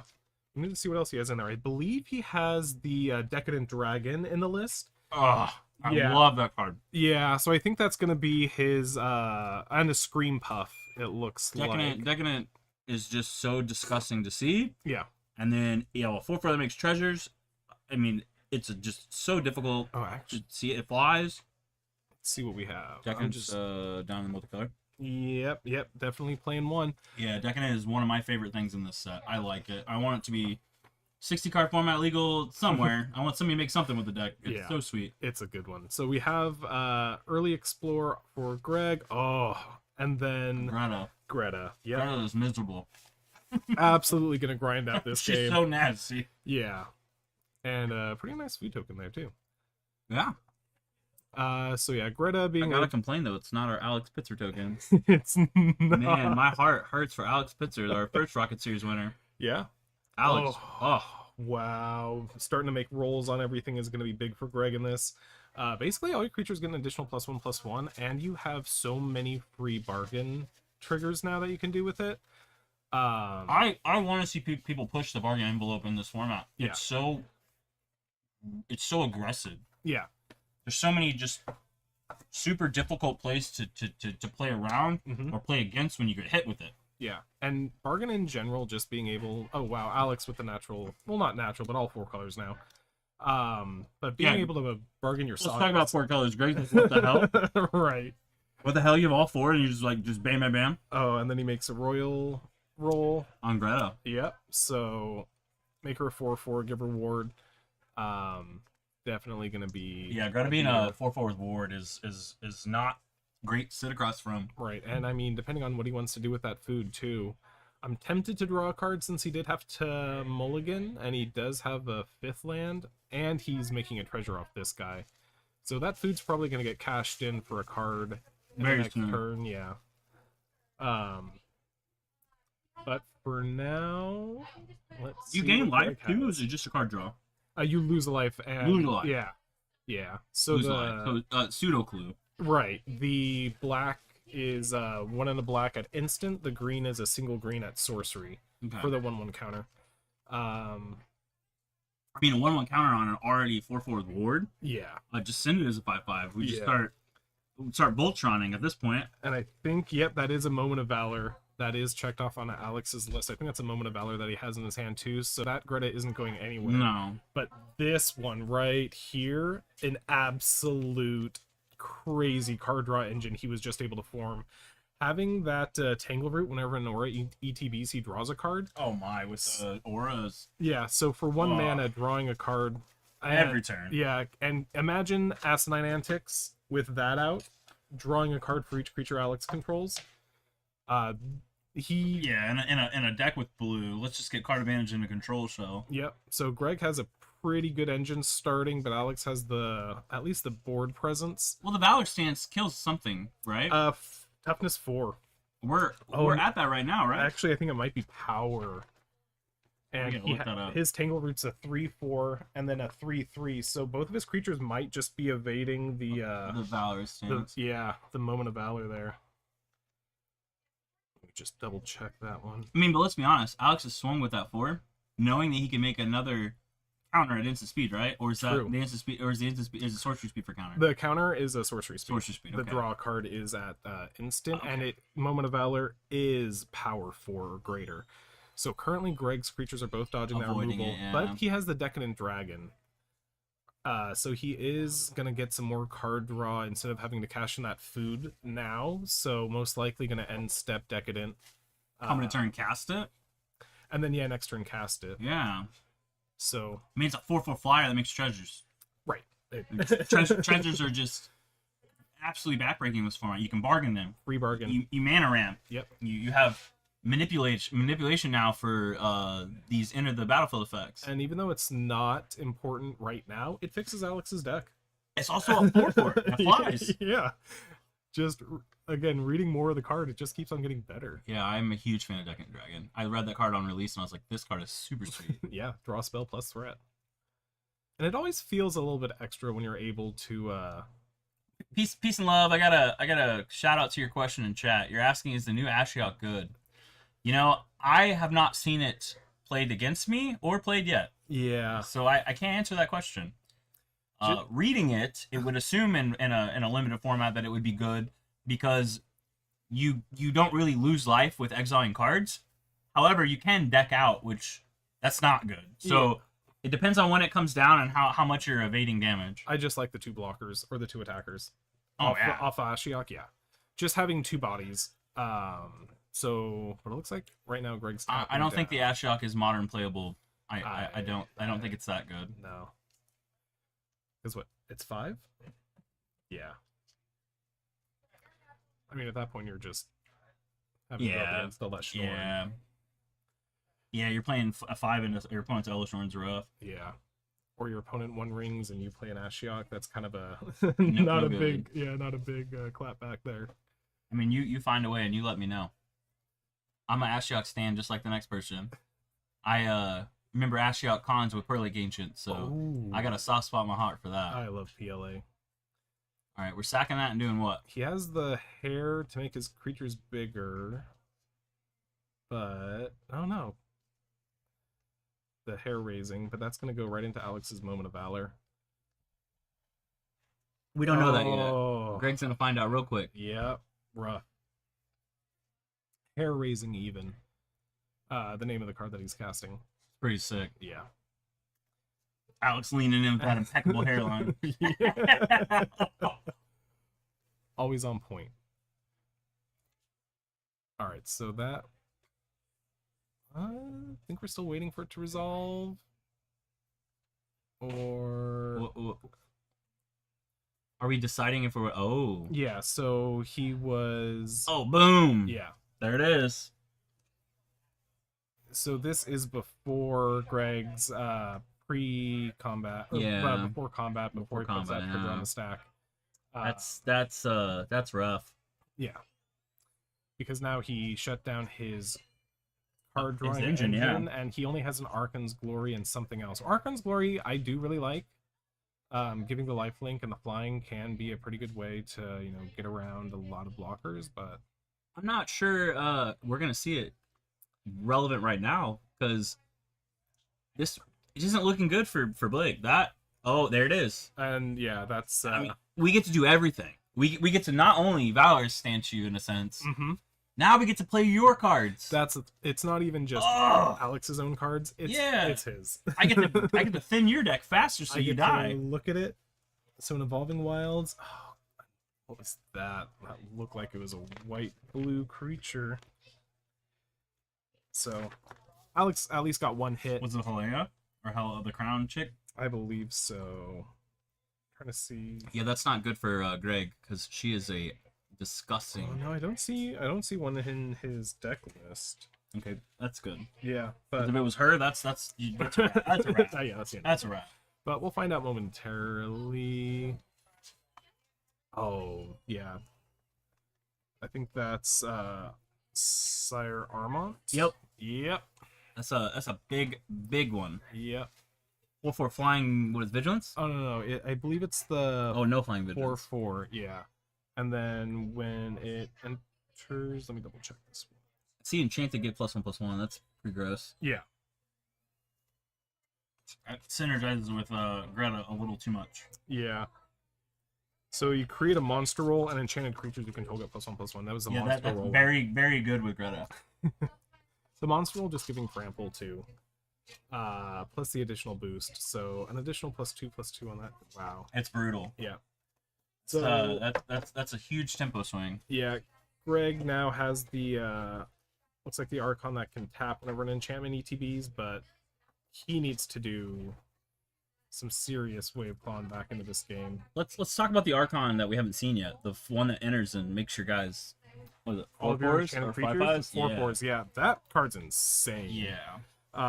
And I've been lucky enough to play that with this Aura Maker 2. With the rolls? Yeah. Oh, Yeah. wow. So I've been able to put together a pretty sweet white-black deck before with token makers. So we got Bant rolls versus 4-color good stuff, pretty Yeah. much. Yep.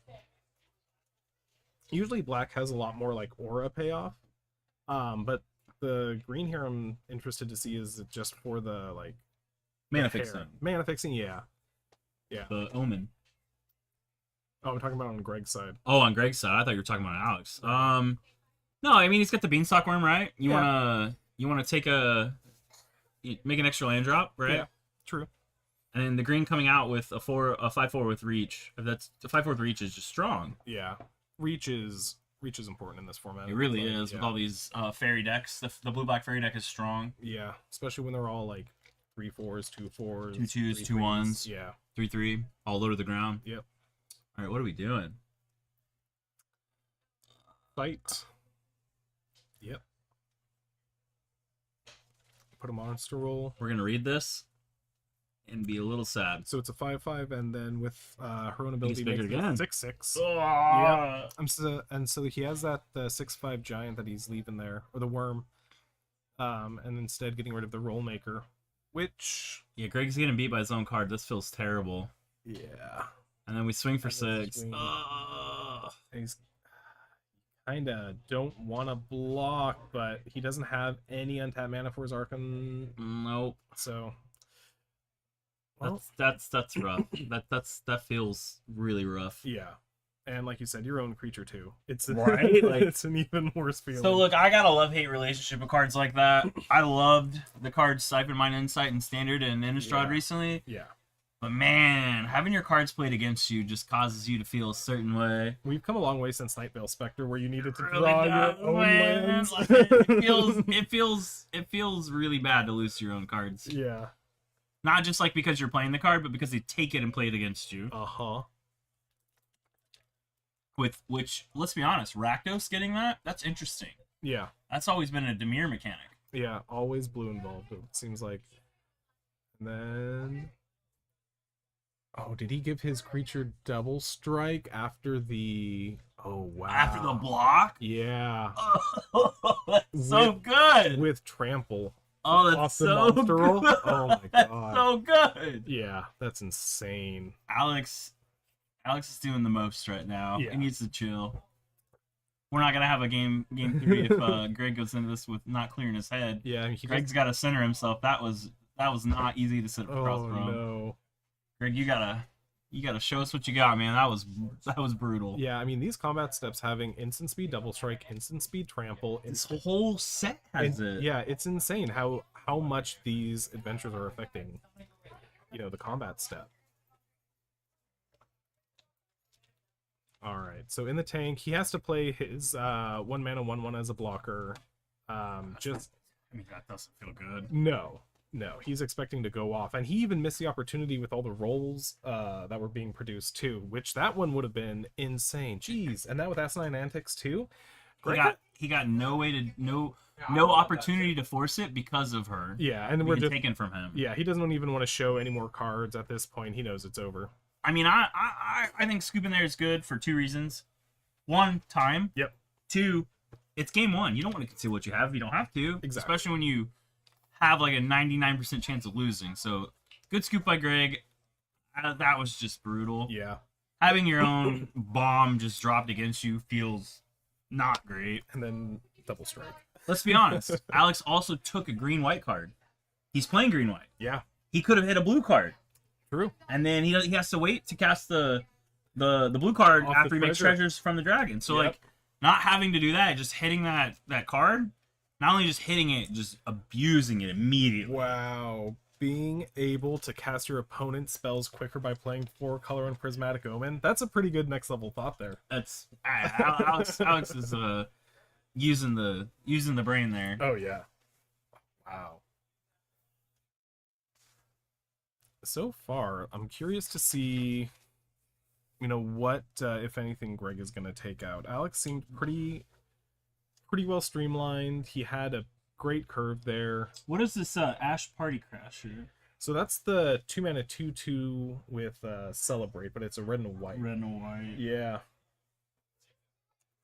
I wonder why Greg is not playing Collector's Vault. I'm 50-50 on it, but I think in a deck like his where he wants to have like big mana, it's a great idea. Because Making treasures and looting is never bad though, right? I mean, like so you're a 3-color deck. yeah, Granted, maybe your color fixing doesn't need to be extreme, yeah, but the vault does that. But it also, if you're getting flooded, I don't have lands anymore. I discard them. I Yeah. draw. I like the vault. I played the vault during pre-release, and I was like, man, this card feels strong. that and Candy Trail almost feel like free includes, but I still there's still like the 2-mana turn 2. You're not adding anything to the board. The Candy Trail I think is a little bit more of a free roll, but the Collector's Vault, I mean, in Greg's deck, playing at more instant speed I think is better. So I get where you're coming from. However, Greg's not trying to end the game fast. It's a grinding deck with all these curses, right? True. You feel like with the way you play your 3 and 4 drops that you can take a turn 2 off to do that, unless you have the Beanstalk Worm, right? Yeah. I could see not doing the Collective Vault on 2 if you have the Beanstalk Worm, so you can explore and play your 3rd land. Yeah. Come to turn, play another land. So opening the game opening turn 3 with 4 lands because you play your land drop is Right. strong. Right.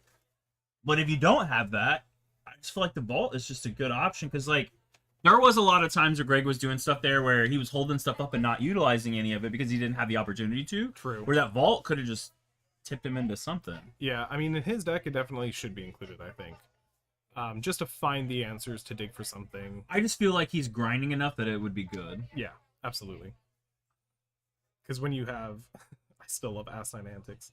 So I'm getting a cheat sheet from my guy Steven, who's Our inside so man. graciously our cameraman today. So shout out to Steven.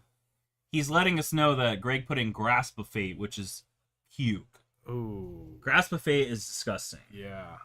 Just disgusting. Oh, we missed Greg's Enchanting Tales. Oh yeah, what does he have in there? He's got one of the biggest bombs. Roostic Study. Oh my Greg god. pulled a Roostic Study. Oh. Holy cow! A Rustic Study and a Utopia Sprawl.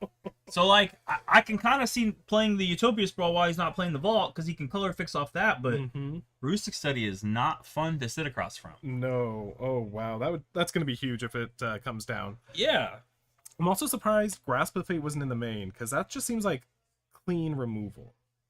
Maybe you don't want to flash it, right? Because you could lose game one still playing it because you feel forced to. True. And then expose it.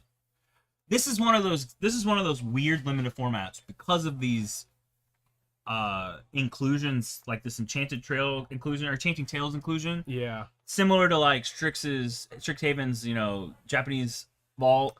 Ooh, Utopia Sprawl in turn 1's going to be puke. He's just so ramp in this deck. Oh yeah. I mean, Ramp Roost Study is just win the game. Yeah. So for the it's on white. Okay. Okay. There's a blue in his hand. That makes sense. Yeah. So this format having these Enchanting Tales, right? Right. You can't gauge what your opponent pulls. You can gauge colors, but like Right. you can speculate. Like for instance, we just seen Max, and we spoke to Max after about this. Mm-hmm. When he played the Oof, he's like, "What? Does he have Defensive Heart like me? The odds are just not in the favor of doing it." Yeah. So of course, when he played it, I felt defeated, but I still would make that play all day. And like Max is right. Like you just have your opponent pulling like this crazy pool. Like he doesn't need to play red green because he pulls Defense of the Heart. He's playing red green because the rest of the deck is red green crazy. Defense is just extra. Yeah. So like you gauge whether your opponent pulls these insane enablers, right? Yeah. Rustic Study just says, "Oh, you're gonna pay the one every turn. I'll just choke you.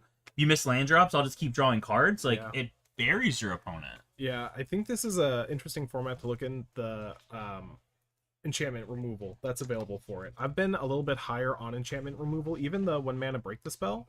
Like that has been something that may or may not. Oh wow. Woo! All right. She's hit the board with a monster roll. Yep, turn 4. And She doesn't get the monster roll. Something happened. I think it's another creature. Okay. Yeah. There is a lot of another creature or this creature in this format, so each card basically has to be red every time, at least for now. It's very new. Yeah. They all have a little bit of nuance to them. But Alex has a Prismatic Omen, it looks like, which isn't doing much. It does a lot here because the color fixes blue, or not blue. His color white fixes white and black. Yeah, but I don't know if he has any... Let's see what other cards he has in his hand. He does have the treasure, at least, off the goblin there. Alright. Oh, wow. Stroke of Midnight. Yeah. Absolutely humongous. Had it. Oh my goodness, that was disgusting. Yeah. Very timely. Very timely because he was Greg was unprotected. Yep. And you have to slam that like Greg did. You can't. You just can't hold that. Yeah. You can't wait to have mana to protect it with just a disgusting threat. It's a you turn, untap, the game's over. Yeah, it's a turn early, and you have... So it looks like we did the adventure, and then we played it. Yeah, 6 mana for that. Seems good. Have a 4/3 against his 2/3, being able to crash in next turn. Greg's got to figure out a way to get rid of that Omen, because Alex would be choked on mana here otherwise. Oh, wow. And then one of my favorite enchantments of the set. 2 mana gives it plus 2/2. And then for 5 mana, you could return it from your graveyard to your hand. The enchantment? Yeah. Oh, wow. So I put this on so many rats, just cracking in for 3 until they get rid of it.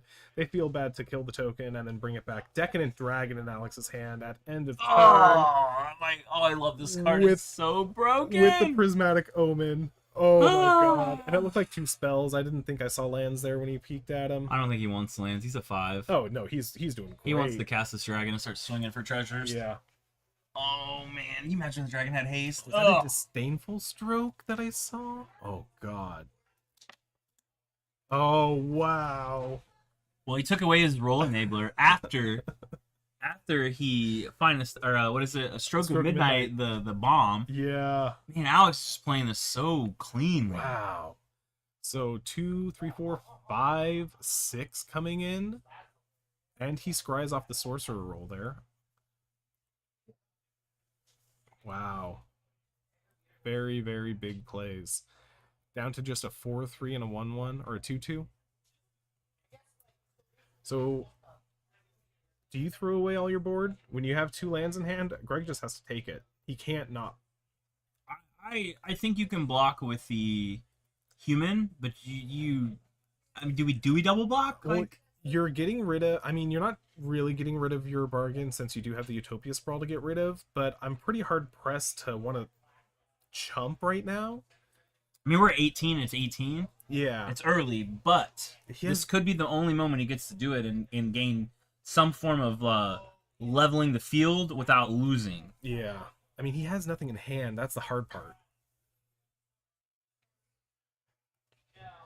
Yeah, I expect Alex to do well today. Oh, wow. Double block. There it is. That's rough. Yeah. So you have to think about this double block. There's a Decadent Dragon in Adventure. True. So It's now, coming. now how do you pressure? Yeah. Right? Because like Alex may have to cast that 4/4 and leave it back so that he can block if he needs to. He doesn't have to do that at all now. He just sends it because Yeah. Greg doesn't have a threat. Yeah. So Greg really has to draw a threat here. Yeah, I mean, he's thin in the deck off the Evolving Wilds, trying to find something on this draw step, but maybe Asinine Antics, but even then, he still has the other guy cranking out rolls. That thing that makes the 2/2 is puke. The Hopeless Vigil. yeah. The That's really enchantment. good, yeah. I love these enchantments that you can bargain away, and they have a Leaves the Battlefield effect like that. That and the black one. Mm-hmm. And what The was- black one that makes you discard and lose life. I love that Your card. opponent makes your opponent discard and lose life. That's Oh, yeah. very good. Yeah. Doing that with a bargain to scry too. Very good, yeah. Yeah. Well, you don't even have to bargain it to get that. If you could feel forced to scry, you can just pay for it too. Yeah. Which is also the flexibility that's nuts. Oh, we're bargaining. So this is another great spell. You search for a land, and then you could bargain and make your land a different land a 3/3 permanently. It's not until end of turn. So this is effectively a free 3/3. I don't hate this from Greg for one reason. Greg has a Plains showing already, so losing the Utopia Sprawl on Plains isn't that bad. And now he has a 3/3 blocker for this 2/2 Vigilance. Yeah, and he kept he we're got the swinging. second blue. Oh wow, that's aggressive. I don't think I'm swinging there. He has the second blue for Antics. Alex has the red removal spell in his hand. Oh god. Card's so good. Oh, but he has a second white and a second blue in hand already. Dude, just cast the dragon. Let me. Yeah, Let me, I mean- let me live this dragon up. Yeah, you can't not. What's that? What's he doing? He's probably going to combat first. Yeah. Attacking. Down to 13, It's 5. Yeah. and then drag. There it is. Yeah. Oh, the dragon. Such a ridiculous card. That Prismatic Omen with Dragon is so good. Great play there. The lookout. Yep, 2/3. yep. Whenever in order, ETBs. It's You not even draw a when you card, cast. yeah. So that way it works with the way you want it to. Oh Jesus. Sacrifice, get the Deal scry. 4. Yep. Wow. That is game, in my opinion. This- We will see, because you got a dragon in the air. You can't effectively block that knight without losing your land, Yeah. and you have a 2/2. Greg has to draw some form of board wipe or just a hard bomb to deal with. But we're gonna make 2 3/3s. I'm tempted to put it on the dragon. Nope, I'm putting it on the witch, because now you have no effective good block. True. Right? So if you put it on the dragon, yes, you have another point in the air, but Greg also plays Beanstalk Worm. Oh, okay. And now if you put it on this 2/2, making it a 3/3, Oh, and he has the moment of it. oh jeez. So he just has it. He just has it all. Yeah. Wow, that's yeah, this game looks over. Yeah. Effectively over at this point. Yeah, Greg is not happy. But you And I think that's the end of it. You got to give it to Alex, man. Alex played those spot removal Insane. spells and the Wicked Roll Steals just so, or not Wicked Roll Steals, I'm sorry. The creatures that make those auras, so make the rolls. Yeah. He played those so well that he stole from Greg. That's just, that dragon is crazy. Yeah, it's so good. Decadent Dragon, easily one of my favorites as well. I'm a little sad we didn't get to see the 6-mana Bargain Dragon with Fire Breathing coming out of Alex. Oh. Or we didn't even see the Antics coming out of Greg, but So I want to touch on the combat one more time. I want to put it on that 2/2, right? So you have 2 3/3s in the 4/4. Right. Now you have no good blocks. Yeah. Because if you block right, you trade, which was what Greg did. Yeah. And Alex just blew him out. Yeah. Even not getting blown out there, you still lose your land. You still lose your creature. Alex still has the aura 3/3 Yeah. maker and the dragon, I- all while taking 7. My thought is on the next turn, I would rather keep back the Aura Maker, so that way I would ensure my dragon would get something. So I don't think I would have attacked the 3/3 into his 3/3, because I didn't need to. At that point, I feel like you had enough in the air and on the ground to kill him. I think you and I approach combat a little differently, which is our playstyles are different, which is great for Yeah. this discussion. Yeah. I am like Alex, where I want to not give you an opportunity to blow me out by a top deck, and you're more along the lines of I want to make sure this is consistent damage. Yeah. So there's no long way to look at this, and it's good that we get this kind of discussion, which is why I brought it back up. Yeah. And a lot of it also just depends on the decks and all that, as with every discussion about Magic. But ultimately, I feel like having a 5/5 flyer guaranteed as opposed to a 3/3 that is probably going to trade with, I would have rather had a 5/5. But in the end, didn't matter. No. Alex had the moment of valor. Alex is just Alex is just a Chad. Yeah. Give it to him. But that'll wrap us up for round 3, guys. Thank you for tuning in. We'll see you in round 4. So good. Oh yeah. Steve.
Matchup. Yeah.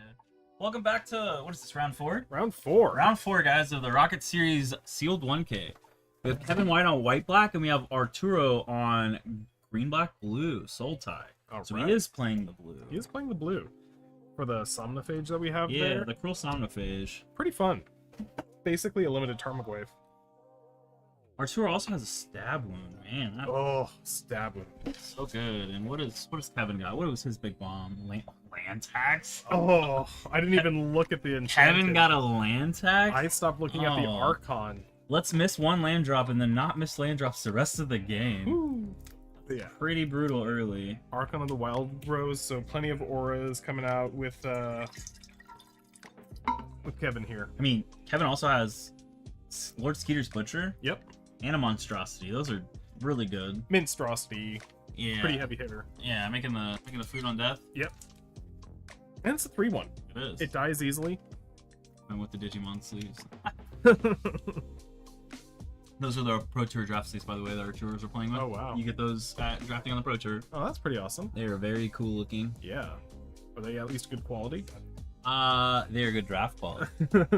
They're good draft quality. I think Chaz was playing his new ones that he got on the recent Pro Tour that he went to for, was it Phyrexia? I can't remember. Yeah. And then Kazi, I think Kazi's using his today that he recently got back from Lord of the Rings. Yeah. But yeah, Arturo's sleeves are pretty sick. Those are dope. Yeah, those look good.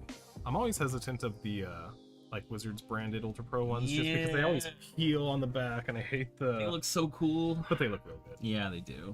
I had the Liliana of the Veil reprint ones Oh. from Dominaria, but yeah, they were not up to speed. Yep. Just give them like one shuffle and then they already start Peeling. peeling. Yeah. This should be a pretty interesting matchup, right? We got white, black, and green, black base. Mm-hmm. White, black is just a lot of, as you said, it aura enchanting, and then Yep. black is just the color to play. Yeah, black has some pretty good rewards for the auras. It gives a lot of auras, so that Archon's probably going to be putting in a little bit of work. But Arturo with the green. Green is pretty powerful this... All day. Yeah, All day. this tournament. Oh, is that a crown that Arturo has there? It is. Ooh, crown in the opener, pretty good. Yeah, it is a crown. That's aggressive. Deciding what to put back. Alright. And we'll begin with the swamp. Ooh. That is back for seconds there. Yeah, that card's disgusting. Yep. Ooh. That's the tapper. 2 mana 2/2, and then for 3 to tap another creature. Adding that extra Manipulator. That's Oh god. going to be interesting. Yeah, but adding the extra power on those tappers, I think, has made them Worthwhile. worthwhile. They're Yeah. playable at this point. Because yeah, just as I mean, we see swinging it for now. 2. Yeah. Another land from Arturo. Little. I mean, we're doing okay on lands. We Yeah. have a green in hand, so we have all the colors. Yeah, get your double pips. Is this the Probably sweet tooth gonna play witch? the 3/2. Yeah. Yeah, that Yep. witch is so dumb. Oh yeah. It's so good. Which is good. Yep. I just like how flexible the food is in the set because And then immediately grappled away. Oh no. Yep. Oh wow. that's big. But yeah, food is pretty powerful. I was just talking with Alex last round about his deck having a Scream Puff in it that we didn't get to see, but just being able to have food every turn, to bargain, to gain life, it's definitely worthwhile. And then, yeah, there we go. We got the Butcher. Yeah, so I just like that food is food, right?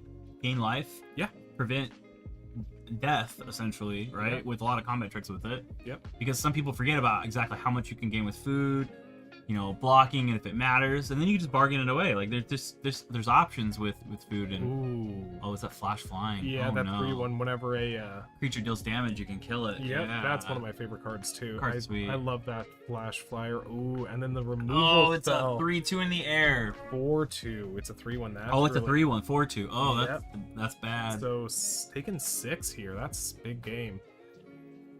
Evan with the uber aggressive route. Yep. These two players know each other well too. I have definitely seen them interact before. Yeah. So I'm sure this is a fun game for them both to play on camera right now. And then having the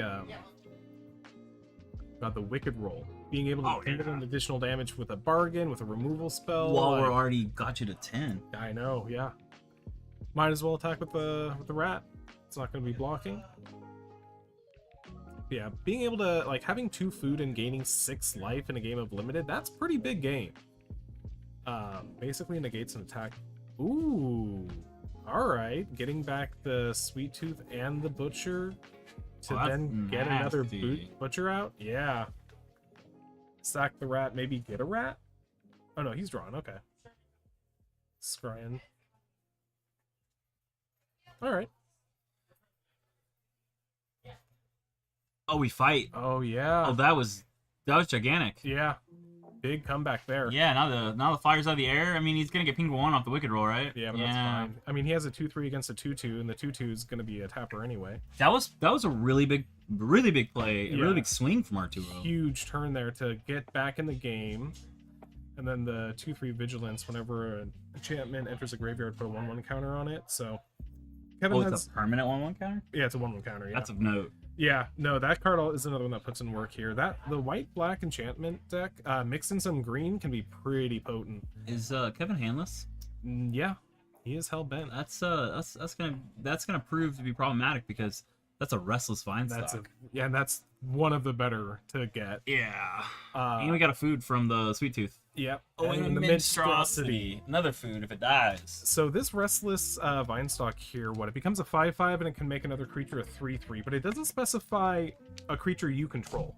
So you can make their creatures a 3/3 if they have, some big dumb Big idiot. creature, yeah. Make it Wow. a 3/3, and then your 5/5 can win combat pretty easily. Wow.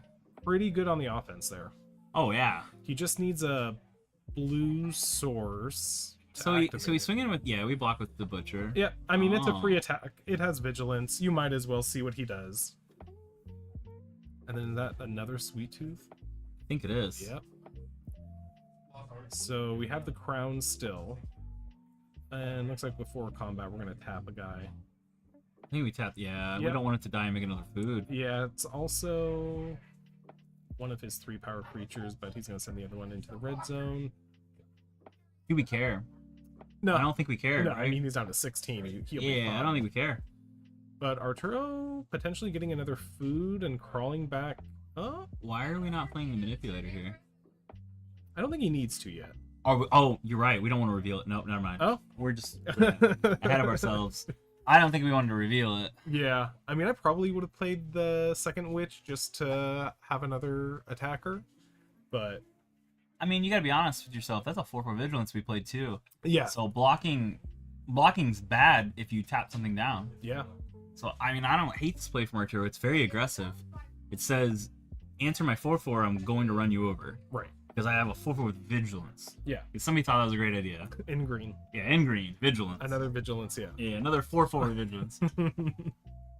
And 4 is like the magic number in this set, I think. You have so many creatures at 3, like Minstrosity, Sweet Tooth, the Wolf. Like, you have plenty coming in at 3 power. So 4 toughness is big. I mean, yeah, and then not having. I mean, you have to Candy Grapple for -5, Yeah. right? It's not for free. Yeah. I mean, you do have, there's a red uncommon that deals 5. Costs 1 less for each attacking creature. Oh, that thing's gas. Yeah, we've but- seen that today, actually. Yeah, but that one's just absurd on its own. Devin used that earlier. That was very good. So Tap down the tap the 4/4. vigilance, and look like he's leaving the crown up, which is interesting. He might be using a little bit more defensively.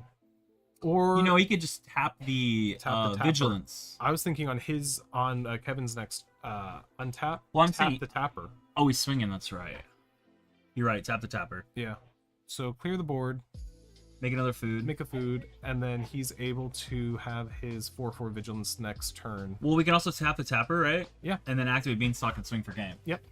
Well, he doesn't have a blue source. Oh, you're right. That's So- backbreaking. Yeah, he needs to find somehow. Oh yeah, the financier. This is a great card. Well, that was immediate. Yeah, oh, yeah, yeah. No thoughts. That was immediate. Yeah, that was happening. Oh, was that? What else does he have in his hand there? Is that an oof, maybe? I can't tell. Do we hate you? No, oof's not good here. No, it's not good here. No, because like we never really not much going on. So just attacking with 4, take 4. All right. Yeah, oof doesn't do much. I think I would hold it back just because there's so many of those enchanted tales that can ruin the game. Somebody in chat was talking about the Enchanted Tales making the depth of the format, expand, and it's true. Like, there's some just gross enchanted reprints in this set. Oh yeah. Like Rustic Study, we haven't got to see it yet, but Rustic is God. like Greg had the opportunity to go if he had it in hand. Yep. Utopia Turn 1, Sprawl, Utopia. turn 2 Rustic Study, turn 3 Star Arden. Like, how do you deal with an Arden with a Rustic Study out? Like, oh, you deal with your Arden? Sweet, I get to draw all these cards to play the another threat. land tax there. Is that good? That's good. I mean, That's good. It's deck thinning. he has the financier too, so he gave away the treasure to draw a card, which ended up being the land tax. So I mean, Kevin's probably not going to play another land for the rest of the game. No, that's not true, right? You got to look at Arturo's board. He has to sack a treasure to activate. This is the only time he can activate the Beanstalk because he doesn't have blue. Mm. If Arturo plays a blue source, that's a land to activate land tax, which True. spends the deck. Yeah. So like that land tax is relevant. It makes Arturo get punished for playing another land. Because Kevin will thin his deck to draw gas. Yeah. Oh, jeez. All right, so he's going in. So he made Skeeter the 3/3?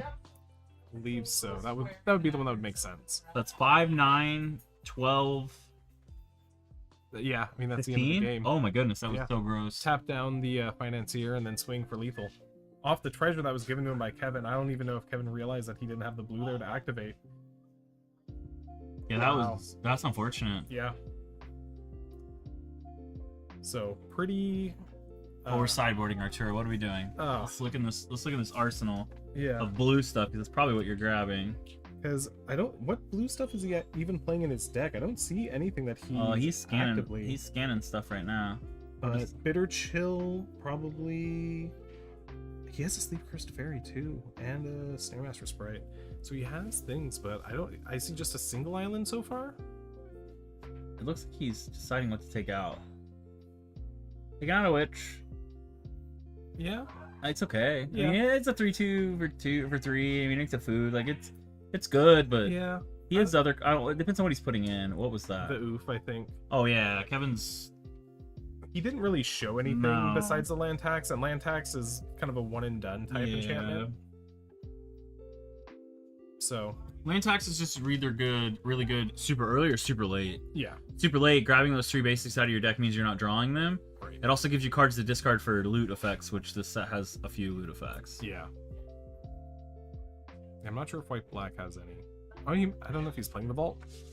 Vault with land tax would actually be a pretty big game there. Yeah, it'd be pretty good. But he has just candy. No. Dang. So he also has the Tempting Apple. He's not playing it, but I actually really like that card. Being able to colorless threaten, plus you can drain your opponent for 3. So just having that extra reach as a colorless permanent, I think is actually pretty good. Especially if you see some like bigger cards that Arturo has, I would definitely Yeah, consider. Arturo's sequencing there was just pure gasoline. Yeah. That whole turn where he eliminated what was going on from Kevin's board was just such a momentum swing. Oh yeah. That The sweet tooth into the skeeter, into the sack, the draw, the play that to kill your thing, like that swing was just nuts. it's like brought him to parity and then Yeah. just slightly ahead. So that was a huge comeback. I mean, and let's be honest, he was a 10. He only lost 1 on the wicked roll and literally wiped Kevin's board essentially. Yeah. That was such a momentum swing off of just a single turn. Yep. Yeah, that back for seconds. That put in so much work for him. It did. Brought him back his creature to the battlefield and a hand. Ugh. See Well- a candy grapple and a sweet tooth whip and the tap down creature in Kevin's hand. And Arturo, I see 2 lands and a monstrosity, which on the play can probably get or on the draw can probably get there. On the play, probably not. Yeah, because you really want that third land, but you have 2 turns to get to, well, 3 turns 3 to draw it. Yeah, I would keep that. You know, I didn't see too much of the other hand, but a turn 2 play as a monstrosity is a pretty good blocker at least. It's strong. Yeah, you'll find something in those next 3 cards. Kevin mulligan that. I wonder if he just didn't have lands, because he had a candy grapple with a sweet tooth witch. It's kind of hard to mull. Yeah, He's got witch, and then you have grapple to grapple away, the bargain with the food. right. Seems good. Maybe it's too slow, because he is on the play. Yeah, without knowing what Arturo has, because he just kind of Probably feels bad too knowing Arturo kept 7. That mulliganing into your opponent's like keep. You're like, oh. yeah, especially if it's like a snap keep. Yeah, like no indication of whether you care or not. No. Oh, talking about the Chaz Tanner token. Yeah, the embossed. It's so nice. It's really nice. I love the eye on the side there, and he's just holding it up like that. That's pretty sweet. I love that they got his tattoos in it too. On his hand. Yeah, so you actually see the on the back of his hand. The You got the lotus. lotus, yeah. As we saw Chaz playing earlier today. With Yeah, we did with his good game knuckles. Yep. All right, starting with the plain. Oh, land deck. that's such a good start. Is that an Ashiok? Does he have an Ashiok? Arturo? Yeah. He does, and it's in his hand. Oh, good lord. How'd we miss that? I did not see that earlier. Oh, and he has his Goyf.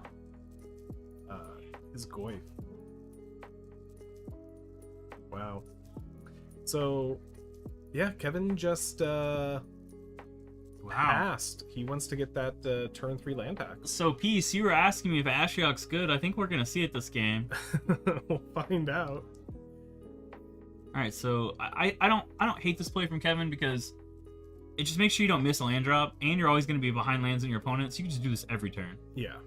Literally, just say I get every land on my deck whenever Yeah. I want. And then just, discard the... Yeah, and then your opponent has to choose: do they want to like reset that?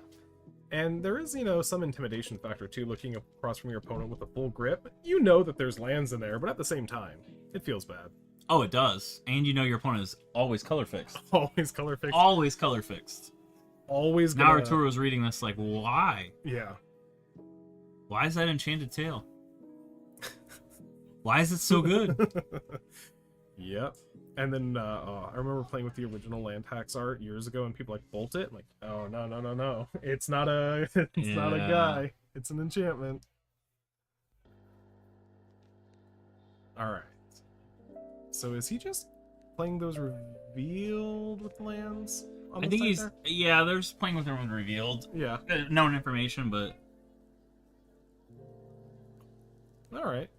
And discards them for the turn. So, Arturo also has the crown. Jeez, he's gonna be stacked this game. ooh, Okay. Get a food. that's pretty good. Yep.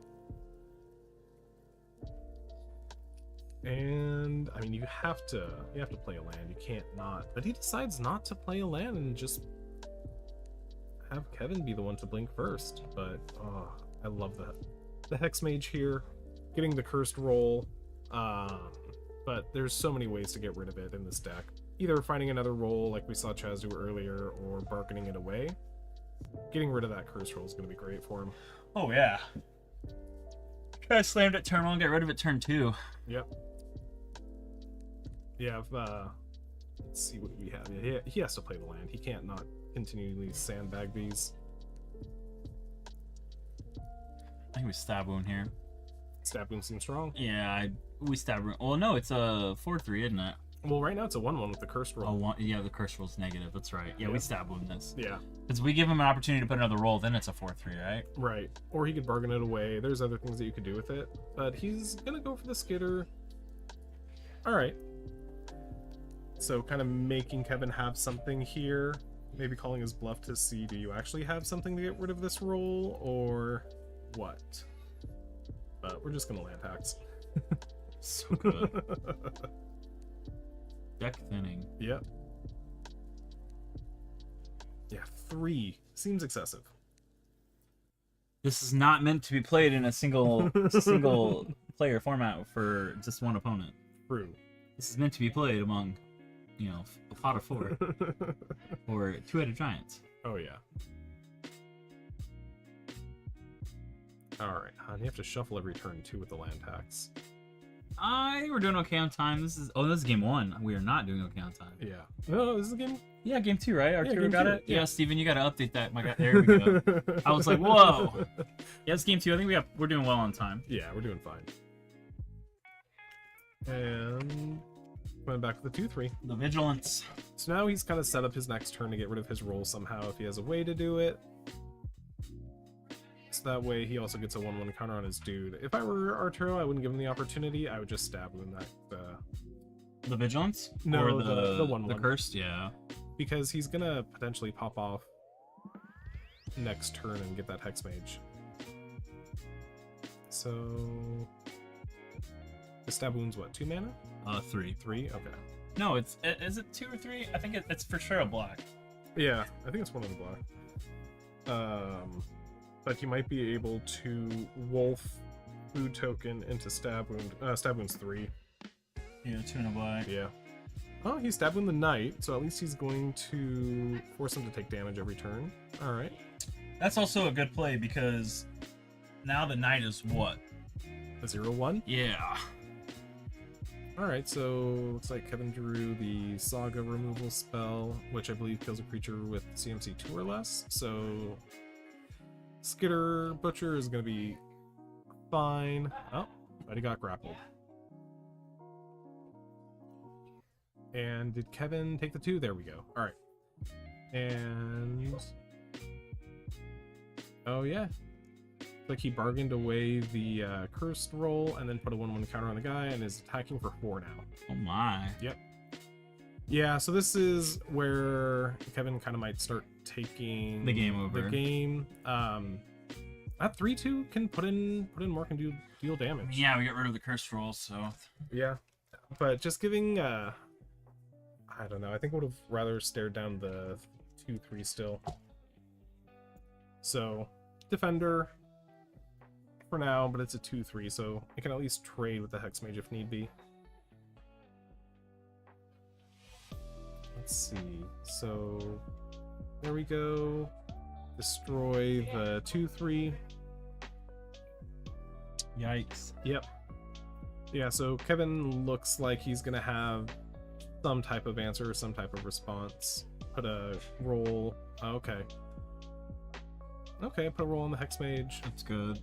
Yep. It's a big hex mage now and no blockers. That's Yeah. a lot. I'm a little tempted to put it on the Knight, only so that way you distribute your threats instead of kind of putting them all on one.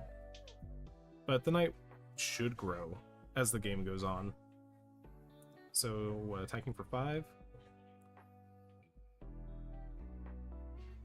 And yeah, down to 11. Arturo needs to find something to come back. He does have the tapper and he does have the food, but he's just, I don't know if he's gonna play this land.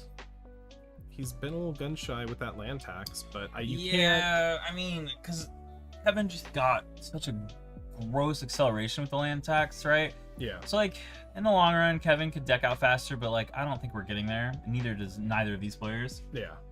But Kevin just got so far ahead with like, oh, I can just thin my deck and I have, you know, the perfect land count, right? Yeah. But Kevin will make sure that like he's not discarding until he at least has 6 lands. Kevin's been playing this game very smart by having Yeah. his 1-drops, 2-drops with the land tax, so he's had things to do. Yeah, while not missing land drops. Right. Back for seconds, probably getting rid of the rat. Yeah. Oh, the food. Oh, the food. Yeah. So, we're gonna get back... Okay, so with the monstrosity, at least that makes sense. Or... No, what did he bargain? Bargain the food token. Okay, so that rat should still be there. He kept the... he kept the mint out. As a 3 power... Yeah, because his royal makes that a 4/3. So we could at least trade with the... with either creature. With the mint. Yeah, I'm trading with the Hex Mage. Yeah, that needs to get out. So... Has Kevin been taking his life loss for the stab wound? There we go. Yeah. Yeah, that Ashiok's just gonna sit in his hand for as long as Kevin stays at 3 mana. And if I'm Kevin, I don't know if I would really want to continue to play... With the stab wound. Yeah. Because the mint's out at this point, so he has a blocker. Alright, just ships the turn. Another land in Arturo's hand. I think to prevent the discard, you have... you could also play the Peter's Butcher. Skitter. Yeah. I mean, Butcher's a good threat right here. I was thinking even the Crown, too, so that way you can kind of assure that you aren't going to get attacked down. I don't hate the crown because you can tap down the knight, so Well, it can't swing at all. It has the Royal, which is Ward 1. Ward 1. Yeah, so I mean, paying 2 for the tapper effect is going to be annoying. Woo! So there's 1 creature, it looks like. So it's, yeah, currently a 1/1. Oh man. Yeah. One that we referred to as Goyf earlier, but I mean, honestly, just a 2-mana star like that. Yeah, I mean, we're not far away from that being kind of gross. Yeah. You need some form of just like ping removal to wipe Kevin's board, and then it gets huge. Yeah. So let's see. Maybe has a response to that 3rd. So I think if I'm Arturo, I would have already No. forced the land tax because Yeah. I think we wanted the Ashiok. You absolutely need the Ashiok. You can't just sit there because Kevin's totally fine playing his game like this. He's happy at, 3 mana and better creatures. Arturo goes to 6 or 8. Ugh. It's rough. Yeah. Wow. So Here we go. there we go. All right. And the manipulator. Yep. Yeah, the manipulator with the stab wound knight is a pretty good game. Kevin did not even trigger the land tax. He drew. Oh yeah. That was a missed trigger. Yep. Maybe he didn't want to. I Maybe don't it's know. a May. Oh, land tax is a May. Yeah. Could be a May. Yeah, but when it was printed, it has to be a May. Ooh, and monstrosity from Kevin. Hmm. It's kind of good. Yep. All right, here comes Ashiok. Has to be Ashiok. All right. Let's slam it down. We're in a spot too, right, where Arturo doesn't have to block. He just mill cards, Yeah, absolutely. and like that the cruel Somniophage can cleanly block that monstrosity. So Yeah. that's also huge because you can tap down whatever next turn. Or we're not playing Ashiok. Doesn't look like it. So, what is this? A 3/4 trample? Maybe cast a spell. For 1/1 counter. Okay. Not bad. Puts a good blocker out. Yeah, I mean it does as a 3/4. It blocks Yeah, the board. yeah. I mean, it's going to be able to block the Hex Mage, and he can tap down the Knight, so he just has the Mint to worry about, and he's happy trading Mint for Mint there. Because at that point, his Cruel Somnophage is just going to become, what, a 1, 2, Yeah, 1, 2. 3, 4, 5? 5? Yeah. Because if he blocks the mints and then he blocks the Hex Mage with the 3/4, so Yeah. We need to make sure that we're keeping track of the stab wound upkeep, though. We gotta make sure that doesn't get missed. yeah, we have some upkeep triggers to worry about between land tax and stab wound. Draw for turn. All right. Plenty of lands here for Kevin. And what are we gonna do?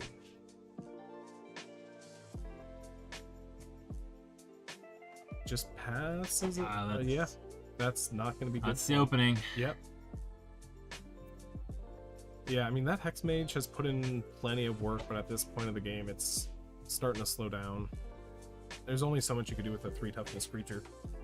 That's not good. Yep. We're gonna untap.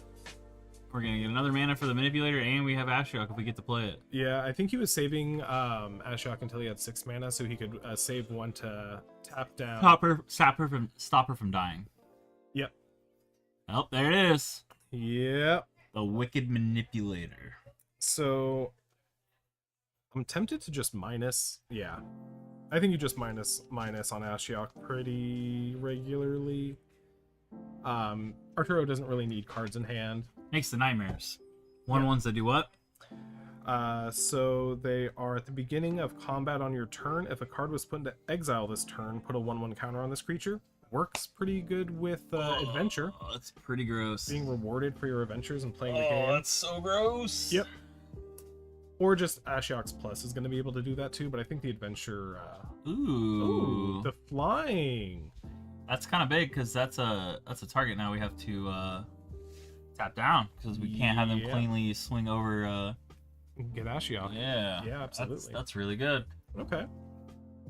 Pretty good threat deployment by Kevin. Triggering land tax.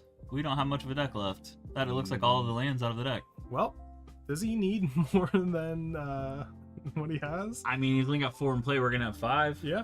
Plus, what, probably 4 in hand at this point? Maybe. I mean, he has a grip of. He's been discarding lands actually. Yeah.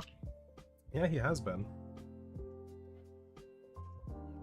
And what, Kevin has the 4-drop, the Archon. Archon would be bananas at this point because there's a Wicked roll, a Royal roll. Yep. The land tax? Also with base power and toughness, his Or knight... just tokens? The Archon just tokens, or is it enchantments in general? No, Archon is enchanted creatures on Enchanted 4/4. creatures. So because his knight has 2 counters on it, it would be a 6/6 drop down to 4/4 from the stab wound +1, so it'd be a 5/5 flying. That's pretty gross. Yeah. So I think Archon top deck is just going to win him the game. He's at 9 though, because the stab wound is putting in lots of work. True. The problem is, if Kevin doesn't prevent Ashiok from dying, or doesn't stop Ashiok from staying alive, he has to kill her, which it doesn't look like he can. Right. This untap of the Ashiok for the plus is going to be disgusting. Yeah, get some... I mean, the some knights, tokens. the nightmares just grow.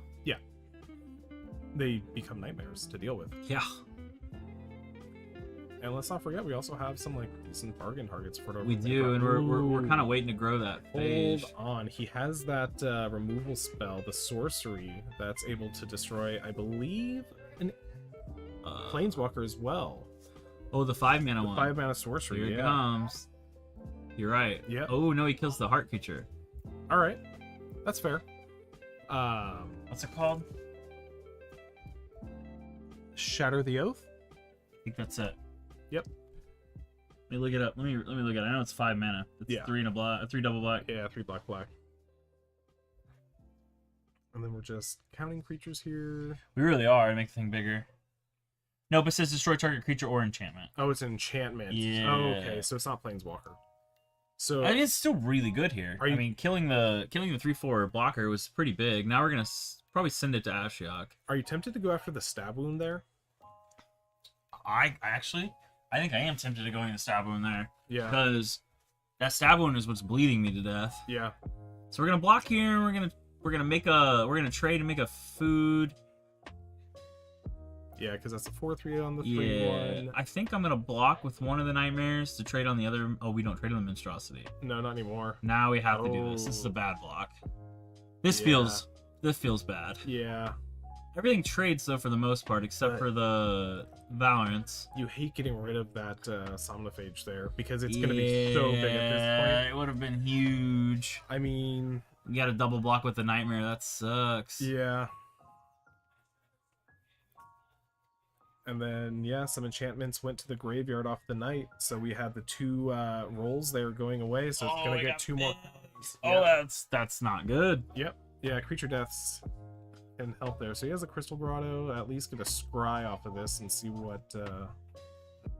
He also has the Restless. Yeah, I kind of want the Restless coming down here. Yeah, And I'm Restless... down ticking to make 2 more Nightmares. Yeah, I think you Restless this turn, so that way you can Beanstalk next turn off the Turn. Grotto, yeah. Yep. He has a Skitter. The issue, though, is he doesn't have a lot of blockers to protect Ashiok. Also, I think his Crown is still tapped there. Because I don't think he's used it this turn. So we also have that he's able to utilize on his next turn. There we go. Yeah, he down ticks for 2 more Nightmares. Yep. I feel like you have to tap the Knight on this one. Oh, with the manipulator? Yeah. What are we doing with it? On his next turn. Oh, yeah. Yeah, because I mean, at this point, you just need to try to stay alive. Correct.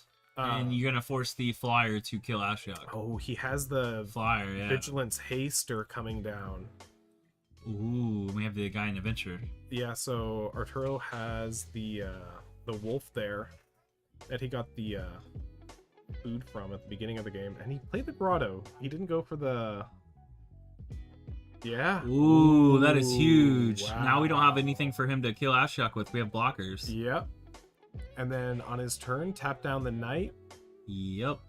Wow. Huge swing from Arturo with Yep. that fight spell. That fight spell definitely changed the little progress bar. Yeah, it's not great. Yeah. So what does Kevin have? Let's see. So all right, Chumper. It doesn't matter. We tap it, come to turn, tap it, game. Yep. So gross. So he's gonna need Here we at go. least another creature to stay alive, or is he even? Because all those nightmares are gonna. I believe it's at the end step. What is that? Oh, it's beginning of combat. Off the nightmares, you put the counter on it if a card went into exile. So you plus Ashiok. Each of those get 2. Each of them get a counter. So yes. Wolf and the 5-mana removal. Yeah. So then he blocks. Yeah. So I think Arturo just has it because. Yeah, he does with the manipulator. Yeah. So tap down your guy, and then the biggest creature he has is 4 that gets blocked. And he has 2, 4, 6, 7 with the rat. He has a removal in his hand too. Yeah. Oh, That right there, yeah. Yep. Bing. And he's gonna grow a creature. What are we grabbing? We're gonna roll. Yep, yeah, we're getting a wicked roll off the kill spell there. It's so good. It's so good. It's so good. Oh, and we pumped that, but it don't matter. Nope, we're gonna tap it down Yeah. for free. Yeah, Young Hero is not the one that gives ward, so that's gonna be a free tap there. And this should be, let's see what we have, because Kevin has 2 mana up. Maybe he's, Arturo's at 7, so this has to win. yeah, I mean, he has the potentially a grapple, but he's already played 2 of them this game, I believe. And then, yeah, they all get the 1/1 counters. Oh, there we go, and then the rat, he saw that. And that's it. Dang, Gives that was so well played by Arturo. Yep. Wow. Playing through that land tax was crazy. Yeah, he sandbagged at the beginning of the game, and he was still able to come back from it. I mean, I think he just wanted to make sure if he was playing lands that he was set up to not just stumble if Kevin just slammed another land and slammed a threat, because Kevin Yeah. had some of the best card selection there from thinning the deck from lands and just discarding him, right? True. So you're not drawing as many lands a turn when you're going and getting 3. So that, I mean, Arturo played that so cleanly. Yeah. Yeah, he played it very well. Now Arturo's asking if he can have the Nightmare tickets for that Ashiok. I love it. Well, you guys, that was round 4. We'll catch you in round 5. There's gonna be 6 rounds of Swiss today. Cuts at the top 8. When we cut to the top 8, there's gonna be a top 8 draft, and then we're gonna have a playoff. So we'll catch you back for round 5. Thanks.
my 4/4, I'm going to run you over Right. because I have a 4/4 with vigilance. Yeah. Somebody thought that was a great idea. Yeah, and green vigilance. Better vigilance, yeah. Yeah, another.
All right, and everybody, welcome to round 5.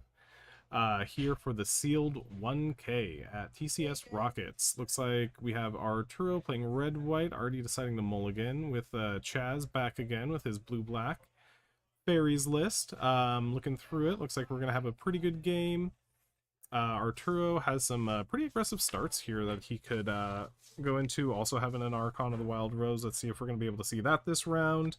And then just some good aggro cards with Ash, the Knightly Valor, Dragon Mantle. So let's see how well he's able to outrun fairies in this game. And hopefully we're going to be able to keep a better 6 for Arturo. 2 lands might be a keep here because it already hurts to go down to 6. 5 is really rough.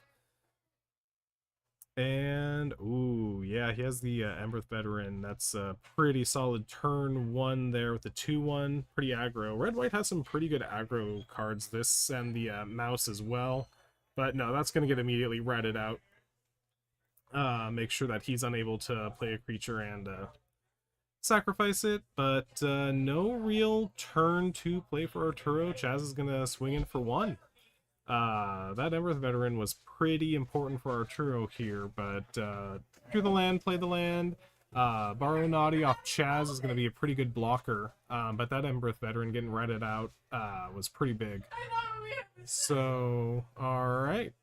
He has a Dragon Man already in hand. Yeah, so he was ready to go with the Embereth Veteran that he had. He was ready to load it up and go. Gross. But yeah, Chaz just came in with the -1/-1 there on the rat out. Arturo also with more combat tricks, tapping a creature and scrying to draw a card, but nothing to really attack with, so he's just holding on to it. And Chaz is fine just playing the long game here, it looks like. He has some board presence and some instants. Oh my god, that's a Ginger Brute with Dragon Mantle. That is a Ginger Brute with Dragon Mantle. Oh Let's my do it. God. Let's go. Put the Yep. gas on. Oh. So let's see. Chaz at 5 mana, bringing down, his Voracious Vermin. Still love that card. Probably going to put in a lot of work with some of the removal spells that Arturo has, but he's probably just going to fire off. And, oh, he's actually getting rid of the Borrow Naughty in response to the Vermin, so that way he's going to avoid putting a counter on it. So, pretty good deal there. And decides to bottom. He just needs to find some action. He needs to find a creature and get some board presence because Chaz already has 4 power on the board. Did we double rat out? We just lost Ginger Brute to rat out? No, it was the removal spell. Oh, bargain. Yeah. So, and then, okay, Cursed Courtier with the Cursed roll. Probably going to find a way to get rid of that, but he has some pretty good celebration enablers so far. He just needs a board presence. Yeah, this was described to me as red white go fast. Yeah, and oh my goodness. Yeah, Chaz has just been Petals. yeah, he has it all. So Ash is going to come down kind of reluctantly, with not much to do with it. Missing land drops too. That's kind of brutal. Yep.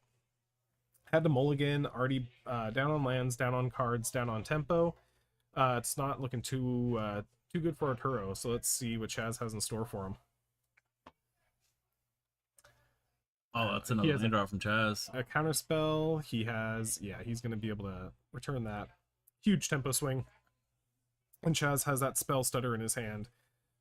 So this game is basically over. Arturo's going to try to play a spell.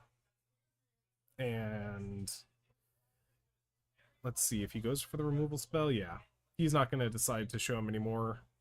And it was a pretty quick game 1. Showing that blue-black fairies can be pretty aggressive. Yeah, so fairies usually in a format where they're at. If you go first and you just line up your curve, it literally says just denial. Right. Just pure denial. I mean, Arturo went first on that one. He was on the play with the Embereth Veteran, and then Chaz just had the turn 1 right out. Man, that's just insane. Yeah, I mean, he just had it all for Arturo. And that's always rough when your opponent just has the right answer at the right time. Yeah. Looking at Arturo's list, I see Imodium's Recruiter Mm-hmm. and a Heartflame Duelist. Mm-hmm. Yeah, those sound pretty scary. Yeah. Yeah, yeah. Heartflame Duelist is gross. Oh yeah. Your sorceries and instants have lifelink. Yeah, and it just is also a damage spell itself. Yeah, like Yeah. that's that's brutal. Yeah, having these split cards play both a removal and a threat is pretty big. We've seen it with the black, green, ginger. Yeah, the minus make a food when he comes in. Yeah. Yeah, the guy picking his teeth. Yeah. I like that card. That card's sweet. Oh yeah, it's great. The Was it -2/-2? 3 mana -2/-2 Yeah. instant speed or a 5 mana 4/4. Yeah. So I mean that's pretty 5 big. mana 4/4 make a food. Make a food, yeah, it's even better. Yeah. So I feel like they've done pretty well with the removal spell threat sides of them, not being always at common. Are you what is your opinion of Vegas for this? Because this is a set. This is the set for Vegas. I am very excited to go to Vegas and play this. I've been grinding away on Arena, doing sealed events, trying to, just get more games under my belt. And I think this is a great format for Vegas. The power level of the set isn't quite there for Eternal formats. So I feel like they needed some way to sell packs. Yeah. And what better way to do that than just have a sealed tournament? I mean, yeah. But I mean, overall, the set's really fun. I think is ultimately what it is, and having those enchanted tells have really big, swingy games can be frustrating. Just naturally disgusting. Yeah, it can be frustrating when you're on the other end of it, but it feels so good when you just have it all. I mean, I'm sure Chaz felt that way just now. Oh yeah, and here's Arturo with 4 lands, no white, but he only has red cards in hand. It's man, that's a rough keep. He has a removal, adventure to make rats, I believe, and then adventure to make treasure, so he'll at least have his white source as a one-off. So he can't mulligan it. I don't think he needs to go back down to 6 again, especially on the play. No, because that usually leads to problems with when you draw another land and you're already flooding in your hand. Yeah, and when you're like an aggro deck, when you need to have every card count, mulliganing just feels so bad. Oh, it's atrocious, especially when you have a handful of lands and then you mull into no lands, or Yeah. you mull into another handful of lands, Well, and it's just like you feel like you can't win. He did draw planes, but he did draw a land, so good news, bad news. Yeah. I mean, I think I'm okay with drawing the planes there. Now, if we draw another land after this, that's not good. Right. He's at least going to be able to ramp out this giant, it looks like, is what I would do, since he doesn't need the white for fixing. And, oh, there's the duelist. I'm slamming that. Yeah, you can't not. We can slam the duelist next. We have the white source already in play. Yep. And Chaz has it resolved, so no spell stutter for him. And then, alright, just The witch. the 2/3 menace, yeah. And sometimes you just don't have an early creature to put the roll on. So here comes the duelist, right? Yeah, get rid of that.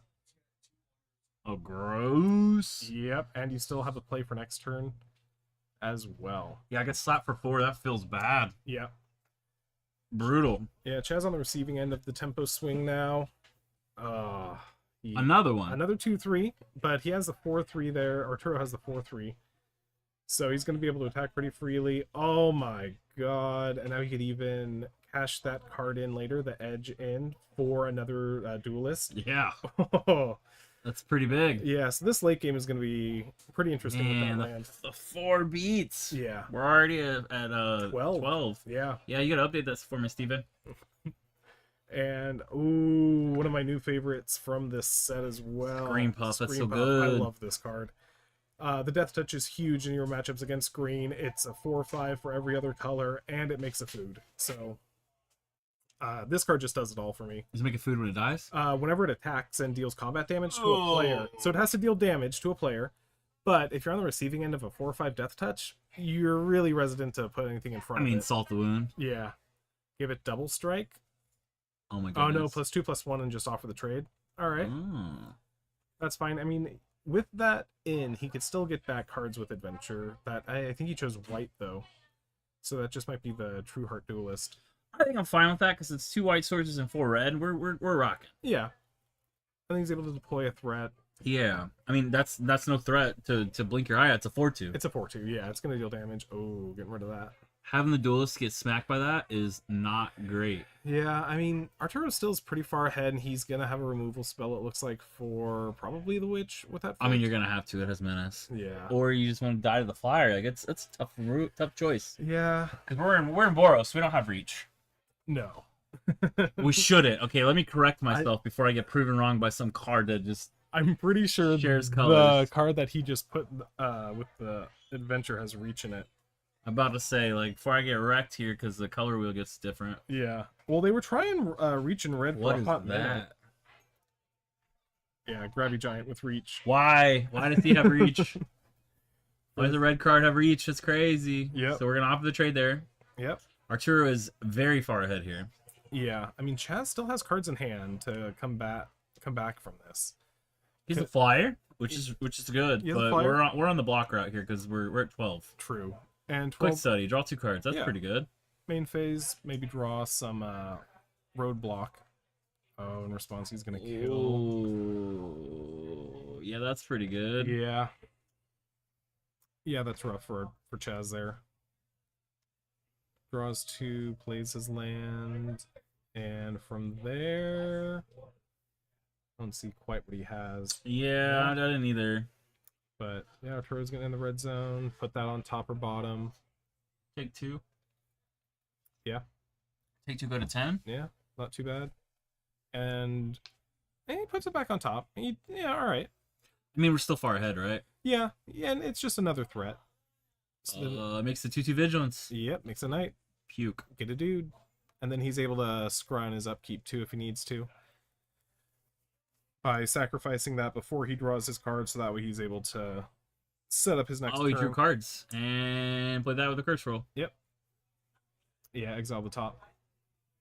That's gas. Oh yeah. It's also a 4/5 for later, Yep. which is probably right now when he untaps. Oh, okay. Ooh, rat out. That was nice. Oh, on the cursed roll. That's pretty good. Upkeep. Just might sack it. Yeah, Yeah. I guess we're not gonna cast it. Yeah, I bought him both those lands. Ooh, what was that? I didn't quite get a look there.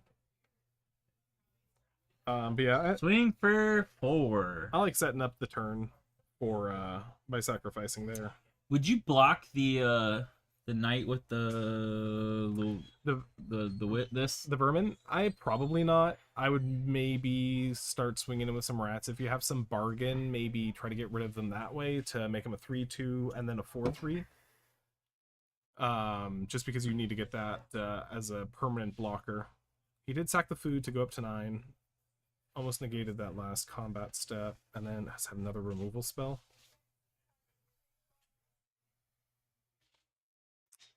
Yep. And looks like Chad's just gonna pick it up. Yeah, I mean, there's 8 damage on board. Yeah, Puts him to 1. it's over. He has to kill 3 things off the top deck. Yeah, and he knows he can get the true fire duelist off that in anyway, so he has direct 3 to the face. So yeah, pretty swingy game 1, pretty swingy game 2. Let's see how game 3 turns out. Both those games Arturo was on the play, so that didn't have too much to do with it. No, but we're about to see Chaz on the play, which is kind of gross. Yep. We'll see if he plays his Hex Mage or if he plays his Sleeping Fairy on turn 1, I guess. Dude, that fairy is so crazy. Yep, and that Ward too. That's definitely going to be a big role player in this game if he's able to play it. flyer. Yep. Yeah, if he can play it turn 1, turn 2, and just go off with it at the beginning of the game, he'll have that good blocker. Yep, It's not even Ward 1, it's Ward 2 it's pretty good. for 1 mana. It's pretty good. Yeah, You gotta give it 3 turns to put it on, though. true. You gotta get the turn you play it, and the following 2 to tap your mana. Yeah. You do have to commit to it, but, you know, if Arturo doesn't have explosive start, but it looks like he has mostly explosive starts. It'd be really cool if somebody in Modern Fairies played it with Spell Pierce. Oh, yeah. Your removal besides Solitude just gets blown out. Seems good. Ugh. Alright, so let's see if Arturo can finally keep 7. And, alright. Let's see what we got. So yeah, we have one more round, and then we're doing a cut to top 8, and then a draft. The draft, sadly, I don't believe will be filmed because it's too difficult with the setup we have, but we will have rounds after they draft. Yep. And that's another 6 for Arturo with only 1 land. Well, at least he'll be able to draw a card this time, because he'll be on the draw, Chaz on the play. Not as bad, but still feels bad.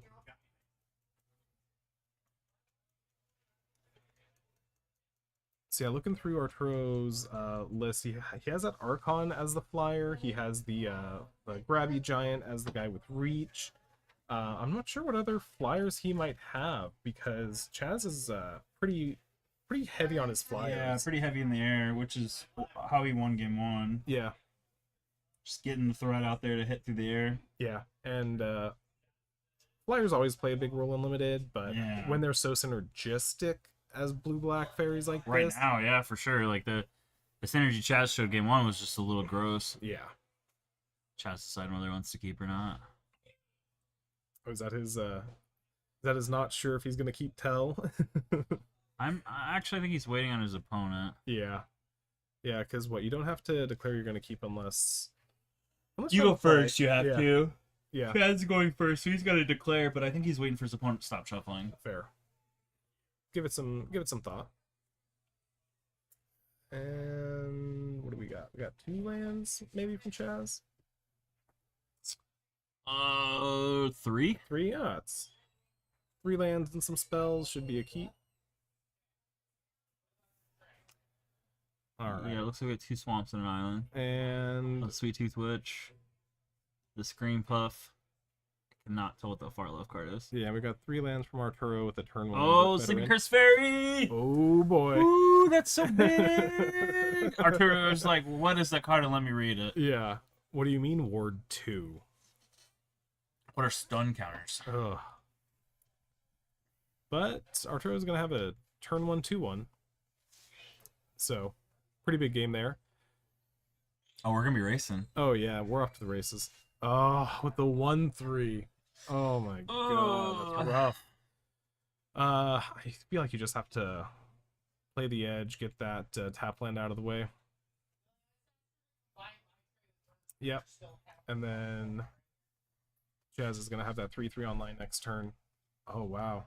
And the Baronati should have lifelink 2 off that other fairy.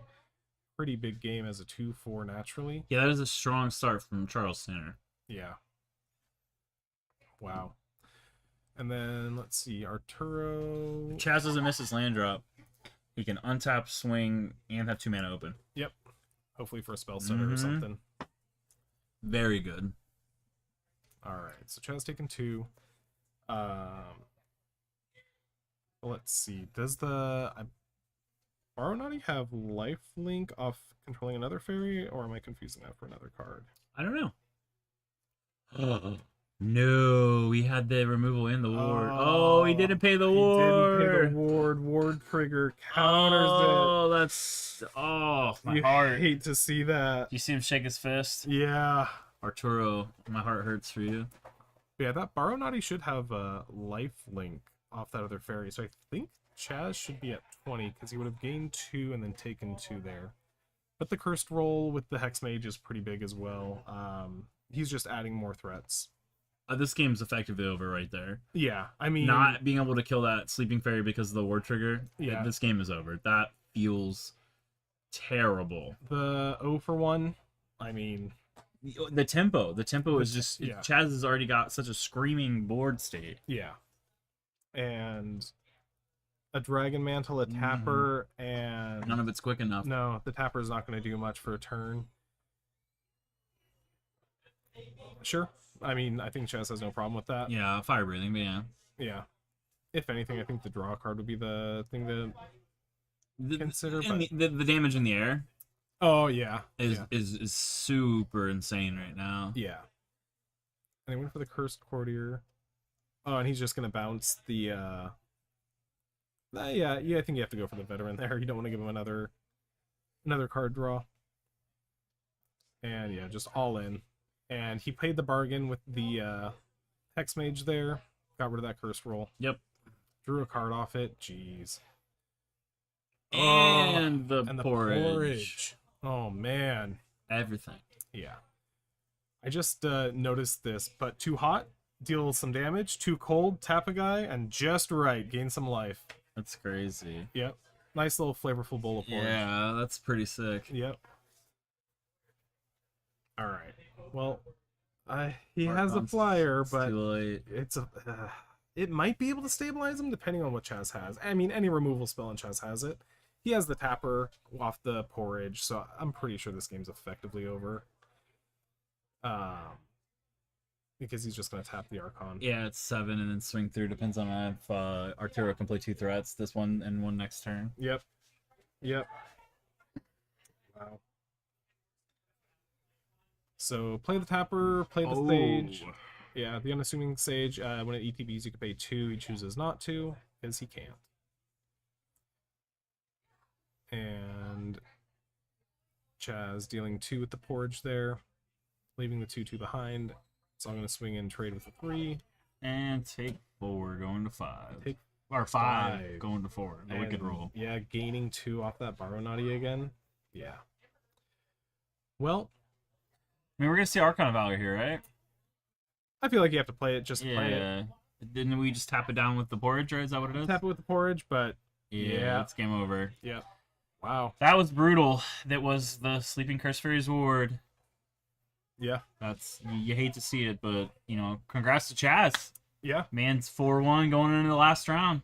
All right. Arturo, I think, yes, maybe still alive, but well, that's gonna be it. You got anything else for this? No. I mean, very fast game by Chaz. We kind of talked about that fairy, and it did what it had to do. Baronati gaining life, and Yeah, that was unfortunate for Arturo. Yeah. We'll close off this round and see you guys next round. It'll be the last round of Swiss. Thank you. Bye.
Welcome back, guys, to the final round of Swiss for the Rocket Sealed 1K. I do believe this will be our last round of stream because the top 8 with cut and the draft and whatnot is the time restrictions for that. For the setup that we have for the draft, it's going to be concluded instead.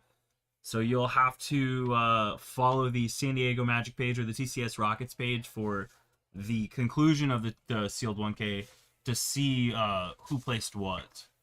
And speaking of placings, the majority of people are able to intentionally draw into top 8.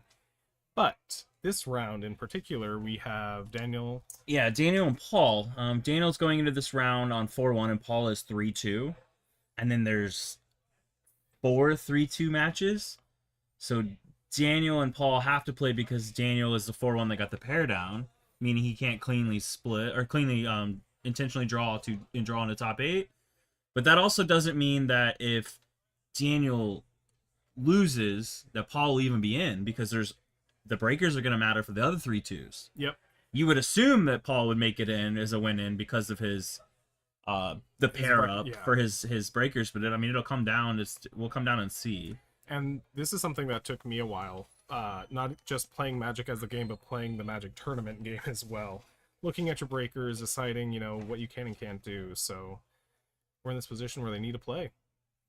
Yeah, and we have blue, black, white.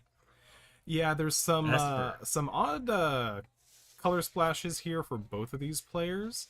Actually, this doesn't look accurate.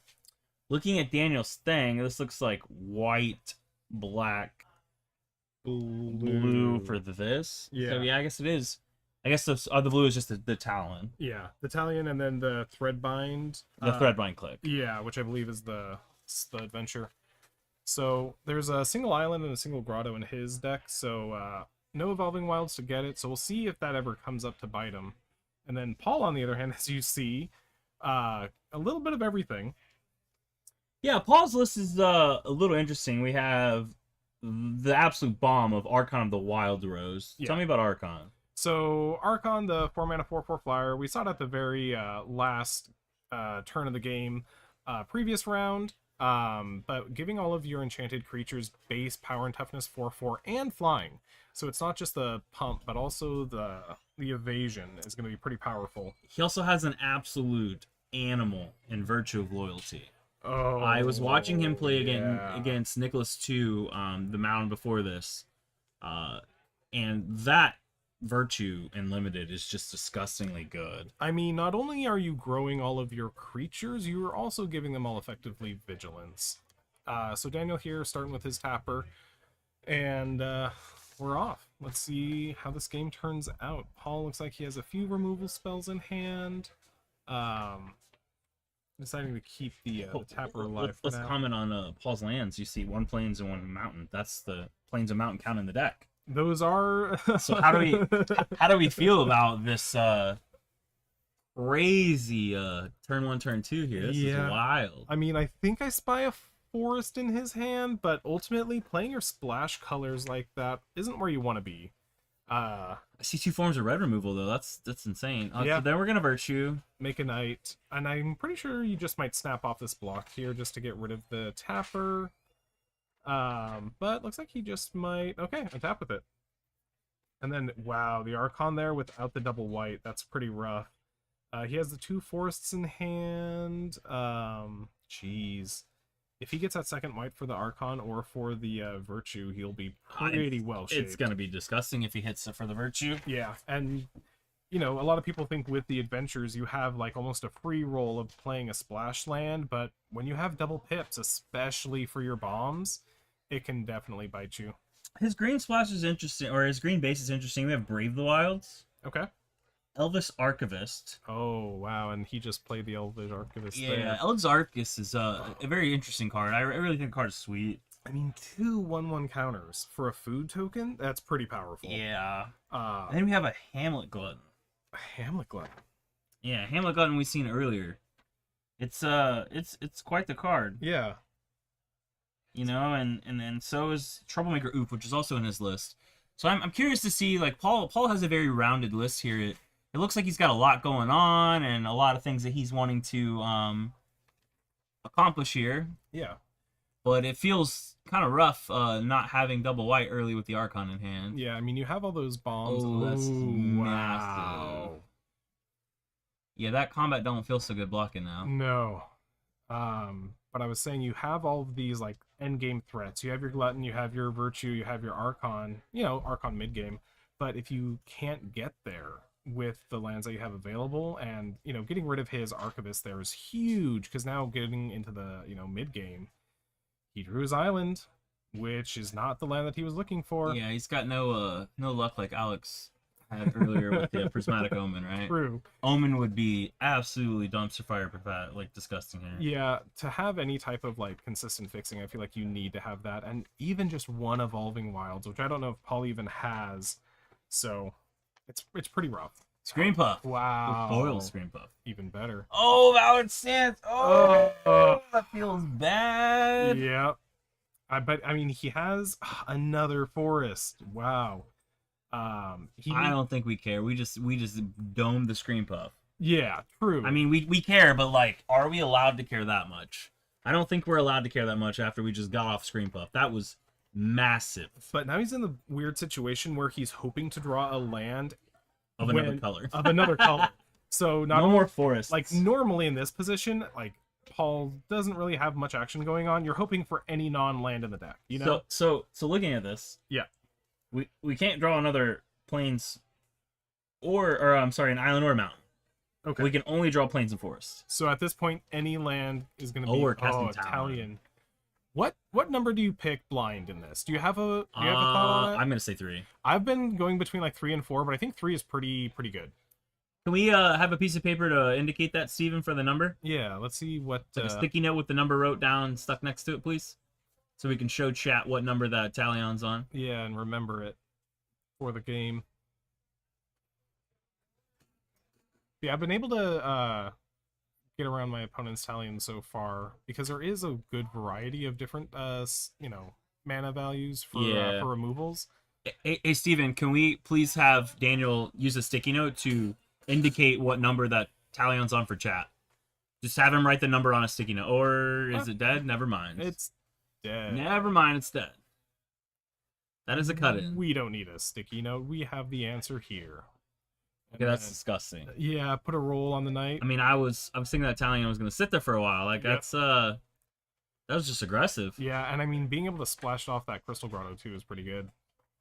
Yeah. All right, so we have a knight with a young hero roll. It's going to pump itself up to a 3/3 on attacks, which is pretty good because now he just has a beater that's going to end up being a 4/4. It's also vigilant. It's a vigilant beater. Yeah, that's amazing. Yeah, and if he can grow it up, I mean, he just made his own green beast that we're always so upset Right. about. And yeah, just cast the 3/3. The other side of that adventure there, just I mean, you want to have something out for your virtue. Okay. Baron Sugar Mama. That's interesting. Yeah. Make a human. Yeah. Cast it. Yeah. All right. It's 6/6, right? Yeah, it's a 6/6, and I believe you have to sacrifice something for it to. Oh, he drew the plains. Or else it taps down on your combat. So this plains here. It's not great because you already have a 4/4. Unless well, you can enchant that other creature. I mean, if he plays the Archon, it's going to end up being a 6/6 because it's Oh, enchanted. it's base power. It's You're right. base. It has the counter and it has the You're roll on right. there. So it would be a 6/6 because it'll grow. Yeah. So I think you just slam the Archon and just that- attack for 6 vigilance in the air. Yeah. Wow. Big game. And next turn after he plays his court, he's gonna have a blocker for the 6/6. That's insane. Yeah. That plains definitely shifted the game to his favor at this point. I mean, I feel like he was favored even without that, with all this on-point removal. True. Absolutely disgusting. Yeah. Just bomb, I'll get rid of it. Bomb, I'll get rid of it. Yeah, and his So timely. yeah. His 6/6 being not as effective anymore, to just decides to tap it during combat. And let's see what we're gonna cast here. And did draw his single island too. And the Bucket Island's one of my favorites. 3/2 return, return it to his hand, get some more value out of it, scry, see what he likes. And still deciding.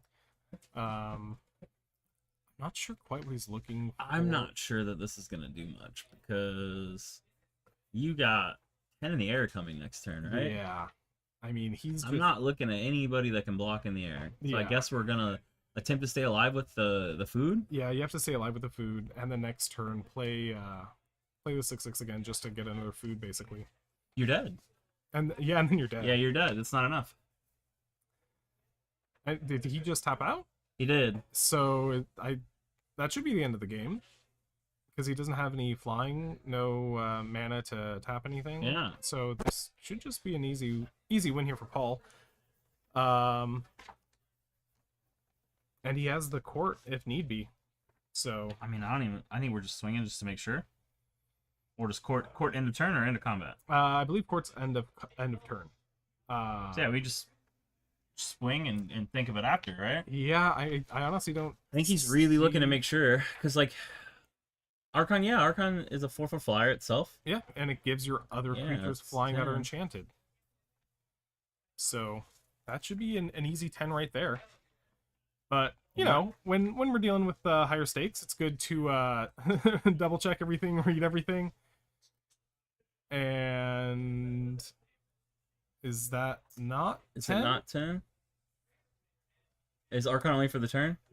No, because Archon's 4 makes the Knight a 4. It has the roll to make it a 5, and then it has the counter to make it a 6. Is my understanding. But I'm not sure. I think we might just be double checking. Maybe the active players are missing the roll token contribution. Oh no! The young hero doesn't give +1/+1. It only adds the counter. So it was only 9. That's right. Okay. That's right. There's 2 rolls that don't give the +1/+1. That makes sense. But still. I mean, this is a very commanding game. You just untapped your creatures. Yeah. It's over at this point. He's able to gain 3, maybe gain 3. Ooh, coop up. And now he's able to exile it. Still. If he exiles it, it's not gonna have flying. Yeah, that's So true. okay. So he's back. He's maybe has a chance. Where'd the food go? Did we crack it? I think he cracked. No, he didn't. He didn't pay the mana to crack it, so it should either be on the table. Maybe did it get bargain for coop up? No, there's no bargain for Coop Up. It's just Yeah, I don't think so. It's just a pacifism and then 3 exile it. And he still has that 2 mana up after that to crack the food. So then he has what, a 4/4 and A 6/6, That's a 1/1, and a 3/2 yeah. versus a 4/4, a 4/4. That's it. Yeah. Oh no, he sacrificed the food to the 6/6 to make sure it wasn't tapped. Oh, So that okay. way he could have another Yeah, blocker. have another blocker. Yep. Because now the 6/6 can block the 6/6. That's It's not a 6/6 anymore, right? True. Archon loses abilities. it's only going to be a 4/4. Yeah. Pacifism. No, pacifism just can't attack a Yeah, block. but it has the activated ability 2 and a white to exile the enchanted creature, so he can get the Archon off the table. Yeah, remove the Archon off the table and make the Shaman lose the buff. Yeah, and he wants to do that after attacks, so It's- that way but the it's not a Shaman. It's a Knight. yeah, he wants to make sure to do that after attacks are declared, so that way the young hero roll doesn't trigger and get another counter on it. But I mean, he's still so far ahead. Like Yeah. having the The virtue. Yeah, I keep on calling them courts too. Yeah. What's virtue? Oh, virtue of courage. Yeah. So, looking at the graveyard, thinking It's the about all first his life virtue we've seen choices. played all day. It is Yeah. in either Any game we've played. yeah, in any capacity as either an adventure or not. But the black one is just so good, but it costs 7. 5 mana. Yeah, let's see what we got. Make a threat. Yeah. I mean, could he not kill the 3/2? Doesn't have black. Wow. No black. Doesn't appear to be black in his basics. It only appears to be from the Crystal Crown. Yep.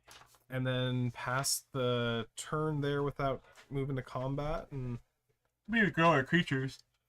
Yeah, grow the creatures that end the turn with the virtue. Yeah, growing creatures off the virtue is absolutely disgusting. Yeah, play the monstrosity. Maybe to feed the sugar maw. Can it sacrifice creatures? Let's see what we got here.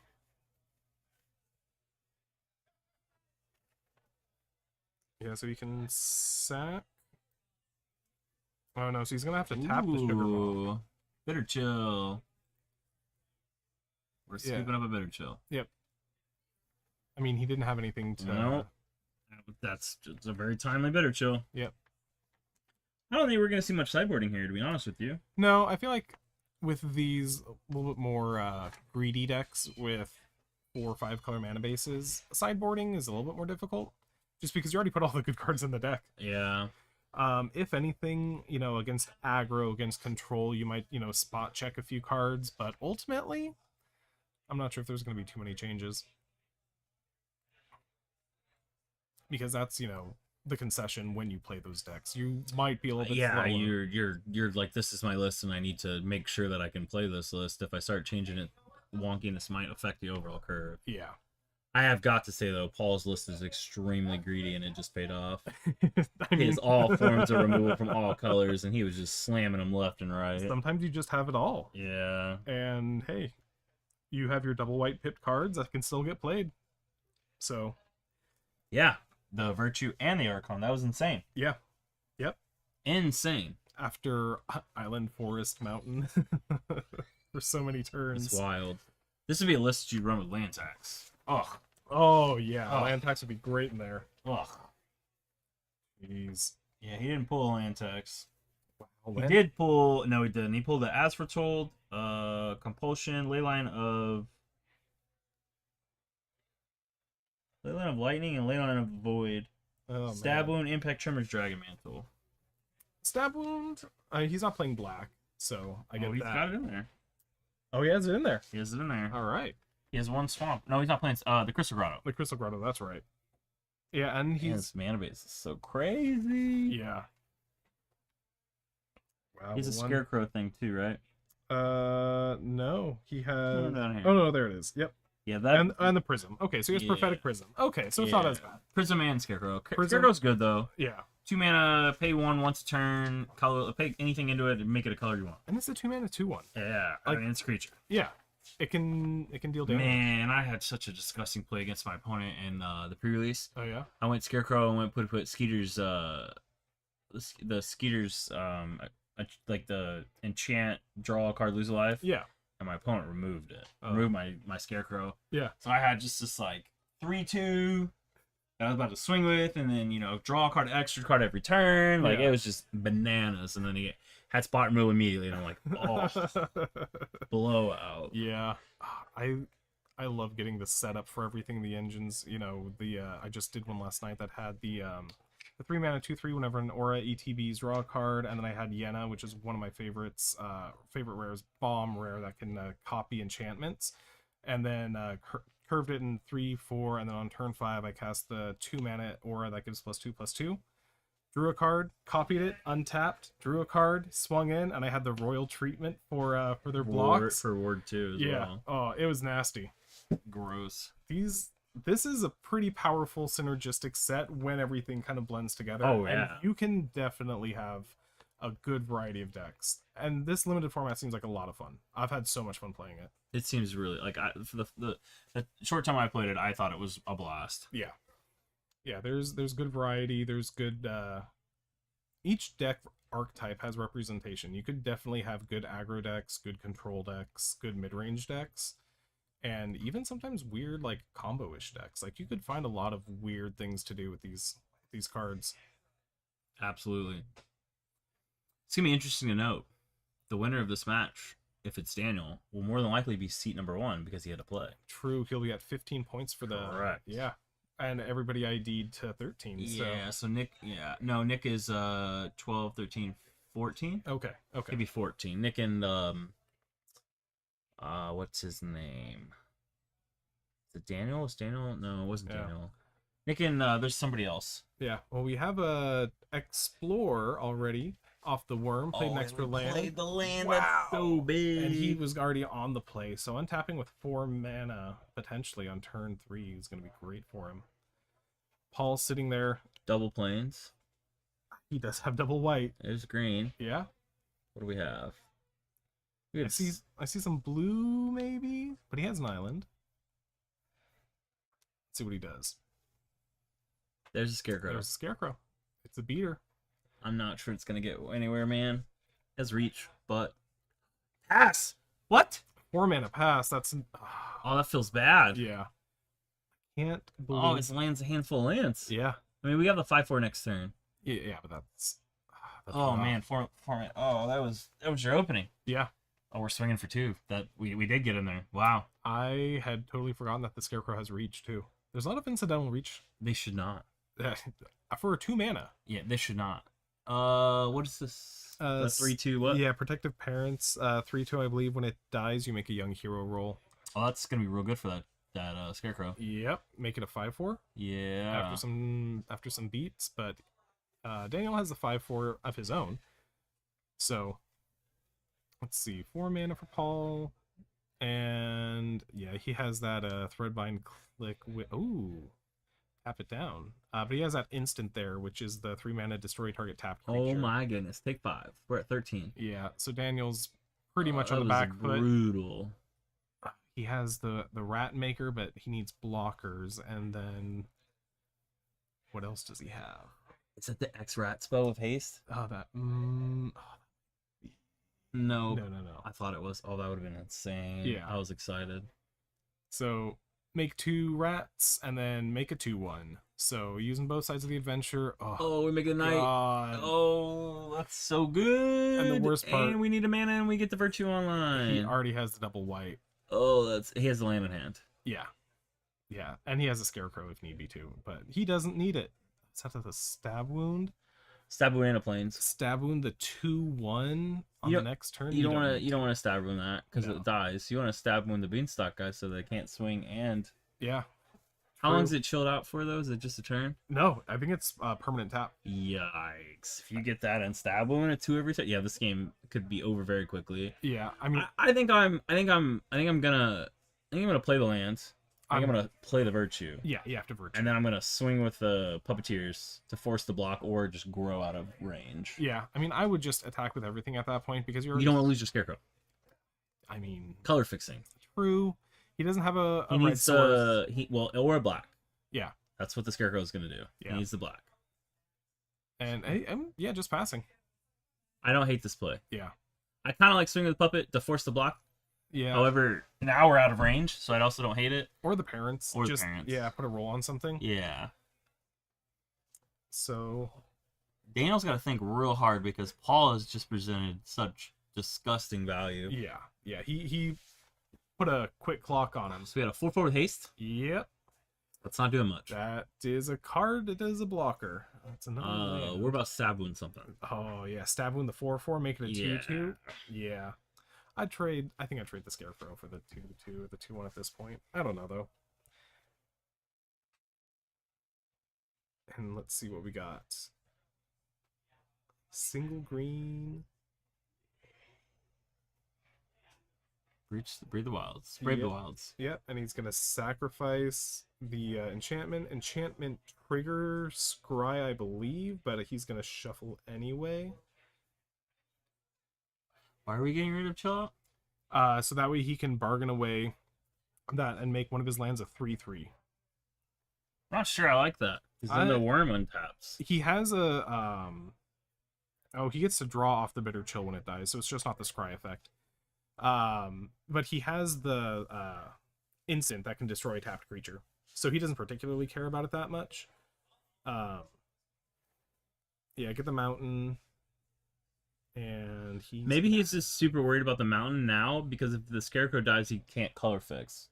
So if he goes to, he hasn't played the land, so he's gonna play the mountain. He'll be at 3 mana, and 3 mana can kill the worm with the adventure half of Threadbind Click. Oh, that's what we're doing. Yep. So I think you just jam in. Yep. After, yeah, you could do it. You could do it before. So destroying the worm. It's very good. Yep, demoralize the opponent. Yeah, that was very good. And Yep. we have a bunch of 3/3s. Then he has a 3/3 land. He has a 3/3 We have a Scarecrow knight. that's a 3/2. Yep. We have a 3/3 Samurai Vigilance and 3/3 lands. And looks like he just might be playing the long game and passing with the court. Or I with the actually virtue. don't hate that. Now everything is out of range of the board. True, his opponent did just draw a red removal spell, it looks like. What are we removing though? Oh, man. The Knight because of Vigilance? Either the knight or the land just to cut him on mana, but there's no Oh, real we don't good care about answer. mana at 6. We got Yeah. everything out. Yeah, kill it. That's fine. It at least prevents him from double spelling. More or less likely to double spell. But there's really no right answer. No, there's absolutely not. That felt bad. Yeah. So put a roll. This virtue of loyalty is just past. Too big. Yeah, it's backbreaking. And Like Paul is playing the drain game where he's just kind of killing the clock here because eventually he's just gonna be too big to have anything done. yeah, and he just drew another removal spell. So if he cuts in the 4/4, he could put a roll on his Scarecrow. Yeah. Attack. Yep. Pretty free attack there. Because again, all your creatures untap. Ooh, yeah. He just filter for black off the Scarecrow, Oh yeah. and then give that guy -2/-2 on the 2/1, right? But it's a 3/2, Yeah, right? it's a 3/2. So Yeah, it's dead to the adventure. So let's see what we got. We got 4 mana to cut in and kill that. Put a roll, and then he has 1, 2. He has 2 mana, so he can't stab wound. Has he made his land drop? Uh, Well, it appears so. I believe he played his 3rd planes. Now Yeah. we're swinging. Yeah, now we're swinging. And then trigger. Didn't tap the aura, which I greatly appreciate. And then what? We have a 5, a 5, and a 4 coming at him. So, I mean, he has a 1/3 and a 2/1. Yeah, a 5/4, a 5/4, and a 4/4. Yeah. Block with the mana producer certainly doesn't need extra mana. And then all of his creatures Dude. untap. Dude, this virtue of loyalty is disgusting. Digging with the beanstalk gives that's- them the that's knuckles, game, and yeah. that's the round. Man, Paul absolutely destroyed Daniel with that. That Yeah. was just so Hard to watch. Having the virtue both times. That was Yeah, round. the virtue is just it carried those games hard. Yep. You just get free value. Yeah, luckily he was able to get the double white in the first game, which was a little bit of a struggle for him. Game 2, he had no problems with mana. absolutely not. No. Not with his mana base was crazy too. So with the Scarecrow, with the search, he had no issues. No, not at all. Well, that's unfortunate for Daniel because Daniel went in this 4-1, but I mean that's how Magic is. Yep. So that will conclude the broadcast for the Sealed 1K. If you look out for socials on the TCS Rockets Facebook page or the San Diego Magic page, where I will myself try to share the results of it when it's done. Yep. You can look and see how people ended. But that's going to take it for us. Thank you guys for tuning in for the Sealed 1K Swiss. Thank you. This has been Jacob. And Michael. Take care.